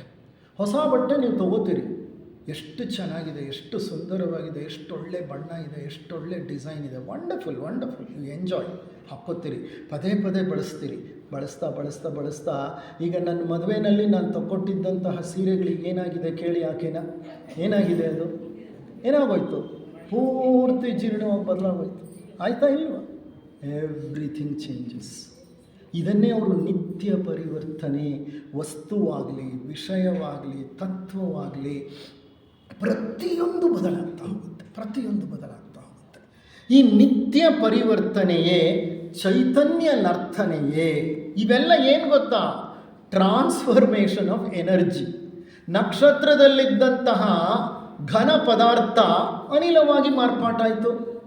ನಾನು ತಿಂದ ಆಹಾರ, ಆ ಆಹಾರದಲ್ಲಿ ಸಂಯುಕ್ತ ಅಣುಗಳಿದ್ವು, ಅವೆಲ್ಲ ವಿಭಜನೆಗೊಂಡು ಪ್ರೋಟೀನ್ಗಳಾಗಿ, ಕಾರ್ಬೋಹೈಡ್ರೇಟ್ಗಳಾಗಿ, ಫ್ಯಾಟ್ಗಳಾಗಿ ಎಲ್ಲೆಲ್ಲಿ ಹೋಗಿ ಸೇರ್ಕೋಬೇಕೋ ಅಲ್ಲಲ್ಲಿ ಸೇರ್ಕೋತು. ಸೇರ್ಕೊಂಡ ಮೇಲೆ ಆ ಅಂಗ ಹಾಗೆ ಇರುತ್ತಾ? ಇಲ್ಲ, ಆ ಅಂಗನೂ ಜೀರ್ಣವಾಗುತ್ತೆ. ಅಂಗ ಜೀರ್ಣವಾದಾಗ ಅದರಲ್ಲಿರುವಂತಹ ವಸ್ತುಗಳೆಲ್ಲನೂ ಹೊರಗೆ ಬರುತ್ತೆ. ಪ್ರತಿನಿತ್ಯ ತಿಂದ ಆಹಾರದಲ್ಲಿ ಎಷ್ಟೋ ಪದಾರ್ಥವನ್ನು ನಾವು ಮಾಲಿನ್ಯವಾಗಿ ಹೊರಗೆ ಹಾಕಿಬಿಡ್ತೇವೆ. ಹೊರಗೆ ಹಾಕಿದಂಥ ಮಾಲಿನ್ಯ ಮಣ್ಣಿಗೆ ಹೋಗಿ ಸೇರುತ್ತೆ. ಮಣ್ಣಿಗೆ ಹೋಗಿ ಸೇರಿದ ಮೇಲೆ ಅದರಲ್ಲಿ ಮಣ್ಣಿನಲ್ಲಿ ಸತ್ವವಾಗುತ್ತೆ. ಆ ಸತ್ವದಿಂದ ಮರಗಿಡಗಳು ಹುಟ್ಟಿ ಬೆಳೆಯುತ್ತೆ. ಆ ಮರಗಿಡಗಳಿಂದ ಕಾಯಿ, ಹಣ್ಣು, ಹೂವು, ಬೀಜ, ಪೀಚು ಬೆಳೆಯುತ್ತೆ. ಬದಲಾಯ್ತಾ ಇಲ್ವಾ? ಇಷ್ಟೇ ಜಗತ್ತು. ಅದನ್ನೇ ಎಷ್ಟು ಅವರು ಕೊಟ್ಟಿರೋದಿಷ್ಟೇ. ನಿತ್ಯ ಪರಿವರ್ತನೆಯೇ, ಚೈತನ್ಯ ನರ್ತನೆಯೇ. The energy is dancing. ಶಕ್ತಿ ಡಾನ್ಸ್ ಮಾಡ್ತಾ ಇದೆ ಈ ಕಾಸ್ಮಾಸ್ನಲ್ಲಿ. ಈ ಅಖಿಲಾಂಡ ಕೋಟಿ ಬ್ರಹ್ಮಾಂಡ ಮತ್ತೇನೂ ಅಲ್ಲ, ಶಕ್ತಿಯ ನರ್ತನ. ಅದು ಶಿವಶಕ್ತಿಯರ ನರ್ತನ. ತಾಂಡವ ರುದ್ರ ನೃತ್ಯ ಅದು. There is a scientist, he is perhaps not living now, ಈಗ ಬದುಕಿದ್ದಾನೆ ಅನ್ನೋದು ನನಗೆ doubt. And his name is Fritjof Capra. ಆತ ಈಸ್ ಎ ನ್ಯೂಕ್ಲಿಯರ್ ಫಿಸಿಸಿಸ್ಟ್. ಅಂದರೆ ಆತ ಅಣುಭೌತಶಾಸ್ತ್ರಜ್ಞ. ಅಣುವನ್ನು ಹೊಡೆದು ಒಳಗಡೆ ಹೋಗಿ ಏನಿದೆ ಅಂತ ಕಂಡುಹಿಡಿದವನು, ನೋಡಿದವನು, ಅದನ್ನು ಅರ್ಥ ಮಾಡ್ಕೊಂಡವನು. He was a PhD in nuclear physics. ಆ ಫ್ರಿಡ್ಜ್ ಆಫ್ ಕ್ಯಾಪ್ರಾ ಒಂದು ಪುಸ್ತಕ ಬರೀತಾನೆ. ಆ ಪುಸ್ತಕದ ಹೆಸರೇನು ಗೊತ್ತಾ? Dance of Shiva. ಭೌತಶಾಸ್ತ್ರ ಎಲ್ಲಿ, ಡಾನ್ಸ್ ಆಫ್ ಶಿವ ಎಲ್ಲಿ? ಆಲೋಚನೆ ಮಾಡಿ. ಏನಪ್ಪ ಈತನಿಗೆ ಈತ ಏನು ಕಂಡ ಡಾನ್ಸ್ ಆಫ್ ಶಿವ ಅಂತ ಹೇಳಲಿಕ್ಕೆ ಆ ಪುಸ್ತಕವನ್ನು? ಆತ ಕಂಡ ಎನರ್ಜಿ ಟ್ರಾನ್ಸ್ಫರ್ಮೇಷನ್. ಆತ ಶಕ್ತಿಯ ಒಂದು ಸಂಚಲನ ಪರಿವರ್ತನೆಯನ್ನು ಗಮನಿಸಿದ್ನಲ್ಲ ಈ ಅಖಿಲಾಂಡ ಕೋಟಿ ಬ್ರಹ್ಮಾಂಡದಲ್ಲಿ. ಅದನ್ನು ಕಂಡು ಅವನಿಗೆ ಅರ್ಥ ಆಯಿತು, this is nothing but the ತಾಂಡವ ನೃತ್ಯ ಆಫ್ ಶಿವ. ಇದು ಮತ್ತೇನೂ ಅಲ್ಲ, ಶಿವನ ಒಂದು ತಾಂಡವ ನೃತ್ಯ. So he writes a book, dance of Shiva. I have that book, wonderful book, but pure science. ಎಲ್ರಿಗೂ ಅರ್ಥ ಆಗುವಂಥ ಭಾಷೆ ಅಲ್ಲ, ವಿಜ್ಞಾನ ಗೊತ್ತಿರಬೇಕು, ಅದನ್ನು ಅರ್ಥ ಮಾಡ್ಕೋಬೇಕಂತಂದರೆ ಸಾಕಷ್ಟು. ಹಿ writes a book, dance of Shiva. ನೋಡಿ, ವಿಜ್ಞಾನಿ ಧಾರ್ಮಿಕ ವಿಷಯಕ್ಕೆ ಸಂಬಂಧಪಟ್ಟ ಒಂದು ಶೀರ್ಷಿಕೆಯನ್ನು ಕೊಡ್ತಾನೆ. ಆತ ಕಂಡ ಶಕ್ತಿಯ ಸಂಚಲನವನ್ನು ಡಾನ್ಸ್ ಆಫ್ ಶಿವ ಅಂತ ಕರೀತಾನೆ. ಅಂದರೆ and he became later a very good yogi ಆಗಿಬಿಟ್ರು ಆತ, Fritjof Capra. And there was a lot of transformation in his life. Wonderful. ಇರಲಿ. ಹಾಗಾದರೆ ನಿತ್ಯ ಪರಿವರ್ತನೆಯೇ, ಚೈತನ್ಯ ನರ್ತನೆಯೇ ಸತ್ಯ ಜಗದಲ್ಲಿ ಕಾಣೋ ಮಂಕುತಿಮ್ಮ. ಅಷ್ಟೇನಪ್ಪ ಸತ್ಯ. ನಮ್ಮ ತಂದೆ ತಾಯಿ ಇದ್ದರು ಅಂತ ನಾವು ಹೇಳ್ತೀವಿ. ಇರಲಿ, ನಮ್ಮ ತಾಯಿ ಇದ್ದರು, ತೀರ್ ಹೋದರು. ಎಲ್ಲಿ ಹೋದರು? ಎಲ್ಲೂ ಹೋಗಲಿಲ್ಲ. ಅವ್ರ ರೂಪ ಏನಾಯಿತು? ರೂಪಾಂತರವಾಯಿತು ಅಷ್ಟೇ. ಅವರ ಆತ್ಮ ಹೇಗಿದೆಯೋ ಹಾಗೆ ಮುಂದುವರೆದಿದೆ. That's what we believe in our Bhagavad Gita. ನಮ್ಮ ವೇದ ಉಪನಿಷತ್ಗಳದೇ ಹೇಳೋದು. ರೂಪಗಳ ಬದಲಾವಣೆ. ನಾನು ಹೇಗಿದ್ದೆ ಚಿಕ್ಕಂದಲ್ಲಿ, ನಾನು ಹೇಗಿದ್ದೆ ಯೌವನದಲ್ಲಿ, ಇವಾಗ ಹೇಗಿದ್ದೀನಿ, ರೂಪಾಂತರ. ಎಲೆ ಉದುರ್ತು, ಮಣ್ಣಲ್ಲಿ ಮಣ್ಣಾಯಿತು, ಅಲ್ಲಿಂದ ಇನ್ನೊಂದು ಸಸಿ ಬಂತು, ಎಲೆ ಎಲ್ಲಿ ಹೋಯಿತು? ರೂಪಾಂತರಗೊಳ್ತು. ಅಲ್ಲಿ ಸಾವೆಲ್ಲಿ, ಹುಟ್ಟಲ್ಲಿ. ನಿಜ ಅರ್ಥದಲ್ಲಿ ಹೇಳೋದಾದರೆ ಸೃಷ್ಟಿಯೂ ಇಲ್ಲ, ಲಯವೂ ಇಲ್ಲ. ಆಗ್ತಾ ಇರೋದು just a change in the energy field. ಶಕ್ತಿ ಕ್ಷೇತ್ರಗಳಲ್ಲಿ ಪರಿವರ್ತನೆಗಳಾಗ್ತಾ ಹೋಗ್ತಿದೆ. ನಾವೆಲ್ಲ ಹಿಂದೇನೂ ಇದ್ವಿ, ಈಗಲೂ ಇದ್ದೀವಿ, ಮುಂದೇನೂ ಇರ್ತೀವಿ. ಹಾಗಾದರೆ ಹುಟ್ಟು ಸಾವು ಯಾವುದಕ್ಕೆ? ಬರೀ ನನ್ನ ಈ ಶರೀರಕ್ಕೆ. ಇದನ್ನೇ ಭಗವದ್ಗೀತೆಯಲ್ಲಿ ಹೇಳೋದು. ನ ಜಾಯತೆ ಮ್ರಿಯತೆ ವಾ ಕದಾಚ್. ಅದು ಆ ಒಂದು ಭಗವದ್ಗೀತೆಯ ಸಾಂಖ್ಯಶಾಸ್ತ್ರ. ಏನು ಹೇಳ್ತಾನೆ ಭಗವಂತ? ಅಜೋ ನಿತ್ಯ ಶಾಶ್ವತೋ ಯಂ ಪುರಾಣೋ ನ ಹನ್ಯತೆ ಹನ್ಯಮಾನೆ ಶರೀರೇ. ಅಪ್ಪ, ಆತ್ಮ ಶಾಶ್ವತ, ಅದೆಂದು ಬದಲಾಗಲ್ಲ. ಆತ್ಮವನ್ನು ಬಿಟ್ಟು ಮಿಕ್ಕಿದ್ದೆಲ್ಲನೂ ನಶ್ವರ, ಬದಲಾಗ್ತಾ ಇರುತ್ತೆ, ರೂಪಾಂತರಗೊಳ್ತಾ ಇರುತ್ತೆ. ಈಗ ಆತ್ಮಕ್ಕೆ ಹುಟ್ಟು ಇಲ್ಲ, ಸಾವು ಇಲ್ಲ. ಶರೀರಕ್ಕೆ ಹುಟ್ಟು ಇಲ್ಲ, ಸಾವು ಇಲ್ಲ, ರೂಪಾಂತರಗಳು ಹೊಂದುತ್ತಾ ಇದೆ. ಹಾಗಾದರೆ ಇನ್ನು ಸೃಷ್ಟಿಯಲ್ಲಿ ಲಯ ಇಲ್ಲಿ. ಅದಕ್ಕೆ ಅವರು ಹೇಳಿದ್ದು, ನಿತ್ಯ ಪರಿವರ್ತನೆಯೇ ಚೈತನ್ಯ ನರ್ತನೆಯೇ ಸತ್ಯ ಜಗದಲ್ಲಿ ಕಾಣೋ ಮಂಕುತಿಮ್ಮ. ಸೃಷ್ಟಿಕತೆ, ಕಟ್ಟುಕತೆ, ವಿಲಯ ಕತೆ, ಭರಿಯ ಕತೆ, ಹುಟ್ಟು ಸಾವುಗಳೊಂದೇ ಪುರುಳಿನೆರಡು ದೆಸೆ. ನಿತ್ಯ ಪರಿವರ್ತನೆಯೇ ಚೈತನ್ಯ ನರ್ತನೆಯೇ ಸತ್ಯ ಜಗದಲ್ಲಿ ಕಾಣೋ ಮಂಕುತಿಮ್ಮ. ಎಷ್ಟು ಅಪಾರವಾದಂಥ ಅರ್ಥವನ್ನು ಈ ಕಗ್ಗದಲ್ಲಿ ನಮ್ಮ ಡಿ ವಿ ಗುಂಡಪ್ಪನವರು ಅಡಗಿಸಿಟ್ಟಿದ್ದಾರೆ ಗೊತ್ತಾ? ಅದನ್ನು ತಿಳ್ಕೋಬೇಕಾದ್ರೆ ಚಿಂತನಾ ಶಕ್ತಿ ನಮ್ಮಲ್ಲಿ ಬೆಳಿಬೇಕು. ನೋಡಿ, ಈ ಸರಣಿ ಉಪನ್ಯಾಸಗಳನ್ನು ಈ ಹಂತದಲ್ಲಿ, ಈ ರೀತಿಯಲ್ಲಿ, ಈ ನಮೂನೆಯಲ್ಲಿ ಪ್ರಾರಂಭ ಮಾಡ್ತೀನಿ ಅಂತ ನಾನು ಎಂದೂ ಅಂದ್ಕೊಂಡಿರಲಿಲ್ಲ. ನನ್ನ ಹತ್ರ ಇಷ್ಟಿದೆ ಮೆಟೀರಿಯಲ್. ಓಕೆ, ನಾನು ಏನೋ ಬರ್ಕೊಂಡು ಬಂದಿದ್ದೆ. ಹೀಗಾಗಬೇಕು ಅನ್ನೋದು ಅವರ ನಿರ್ಧಾರ. ಈ ಕಗ್ಗದಲ್ಲಿ ಪ್ರಾರಂಭ ಆಗಬೇಕು ಅನ್ನೋದು ಅವರ ನಿರ್ಧಾರ. ನಾನು ಆ್ಯಕ್ಚುಲಿ ಗುಪ್ತ ಸಿದ್ಧಾಂತದ ಬಗ್ಗೆ ಮಾತನಾಡಬೇಕು ಅಂತ ಬಂದೆ. ಆದರೆ ಪ್ರಾರಂಭ ಮಾಡಿದ ಆ ಒಂದು ಚಿಂತನಾ ಲಹರಿ ಹೇಗಿತ್ತು ಅಂದರೆ, ಅಲ್ಲಿ ಗುಪ್ತ ಸಿದ್ಧಾಂತ ಮಧ್ಯದಲ್ಲಿ ತಂದು ನಿಲ್ಲಿಸಿದ್ರೆ ಸರಿ ಹೋಗಲ್ಲ ಅಂತ ನನ್ನ ಮನಸ್ಸಿಗೆ ಎಲ್ಲಿಂದ ಆದೇಶ ಬಂತೋ ಗೊತ್ತಿಲ್ಲ. I picked up this and I have started the lecture series with this string. ಅಂದರೆ ಇದು ಕಥೆ. ಯಾರ ಪ್ರಕಾರ? ಡಿ ವಿ ಗುಂಡಪ್ಪನವ್ರ ಪ್ರಕಾರ. ಯಾರ ಪ್ರಕಾರ? ವಿಜ್ಞಾನದ ಪ್ರಕಾರ. ಹೌದಾ ಇಲ್ವಾ? ವಿಜ್ಞಾನನೂ ಅದೇ ಹೇಳುತ್ತೆ, ಭಗವದ್ಗೀತೆ ಕೂಡ ಅದನ್ನೇ ಹೇಳುತ್ತೆ. ಭಗವದ್ಗೀತೆ ಕೂಡ ಅದನ್ನೇ. ಹಾಗಾದರೆ ಸೃಷ್ಟಿ ಅನ್ನೋದು ಕಥೆ ಅಲ್ವಾ? ಇರಲಿ, ಈ ಪ್ರಶ್ನೆ ಕೊನೆಯ ತನಕ ಕಂಟಿನ್ಯೂ ಆಗ್ತಾ ಇರುತ್ತೆ. Let us go ahead with this question, let us go ahead with this enquiry. And I have one sincere request to you. ಒಂದು ಪ್ರಾಮಾಣಿಕವಾದಂತಹ ಒಂದು ಬೇಡಿಕೆ ನಿಮ್ಮಲ್ಲಿ ಏನೆಂದರೆ, ಈ ಸರಣಿ ಉಪನ್ಯಾಸಗಳೆಲ್ಲ ಗಂಭೀರ ಗಹನವಾದ ವಿಷಯಗಳು. ನಮ್ಮ ಪ್ರಜ್ಞೆ ಏನಾಗಬೇಕು? ಪ್ರಜ್ಞೆ ಮೇಲಿರಬೇಕು. ನಮ್ಮ ಪ್ರಜ್ಞೆಯನ್ನು ಮತ್ತೆ ಮನೆಯಲ್ಲಿ ಏನೋ ಆಯಿತು, ನಾನು ಮನೆ ಬಿಟ್ಟು ಬರುವಾಗ ಏನೋ ಹೊಡೆದಾಟ ಆಯಿತು, ಬಡದಾಟ ಆಯಿತು, ಘರ್ಷಣೆ ಆಯಿತು, ಜಗಳ ಆಯಿತು, ವಾಗ್ಯುದ್ಧ ಆಯಿತು, ರಸ್ತೆಯಲ್ಲಿ ಹಾಗಾಯಿತು ಹೀಗಾಯಿತು, ಅದನ್ನೆಲ್ಲ ಬಿಟ್ಬಿಡಬೇಕು. ಒಳಗೆ ಬಂದು ಕೂತ್ಕೊಳ್ಳೋ ಹೊತ್ತಿಗೆ ನಿಮ್ಮ ಮನಸ್ಸೇನಾಗಿರಬೇಕು? ಪೂರ್ಣ ಆ ಎಲ್ಲ ವಿಷಯಗಳಿಂದ ವಿಕರ್ಷಣೆ ಹೊಂದಬೇಕು. ನಾನು ಮಾತನಾಡುವಂಥ ವಿಷಯಗಳು, ವಿಚಾರಗಳು ಬಹಳ ಸರಳವಾದ ಹಗುರವಾದ ವಿಚಾರಗಳೆಲ್ಲ, ಸೃಷ್ಟಿಗೆ ಸಂಬಂಧಪಟ್ಟಿದ್ದು, ಎಂಥ ಪವಿತ್ರವಾದಂತಹ ಒಂದು ಕಾರ್ಯಕ್ಕೆ ಸಂಬಂಧಪಟ್ಟಿದ್ದು. ಆ ಸೃಷ್ಟಿಯೇ ಬ್ರಹ್ಮ ಇರಲಿ.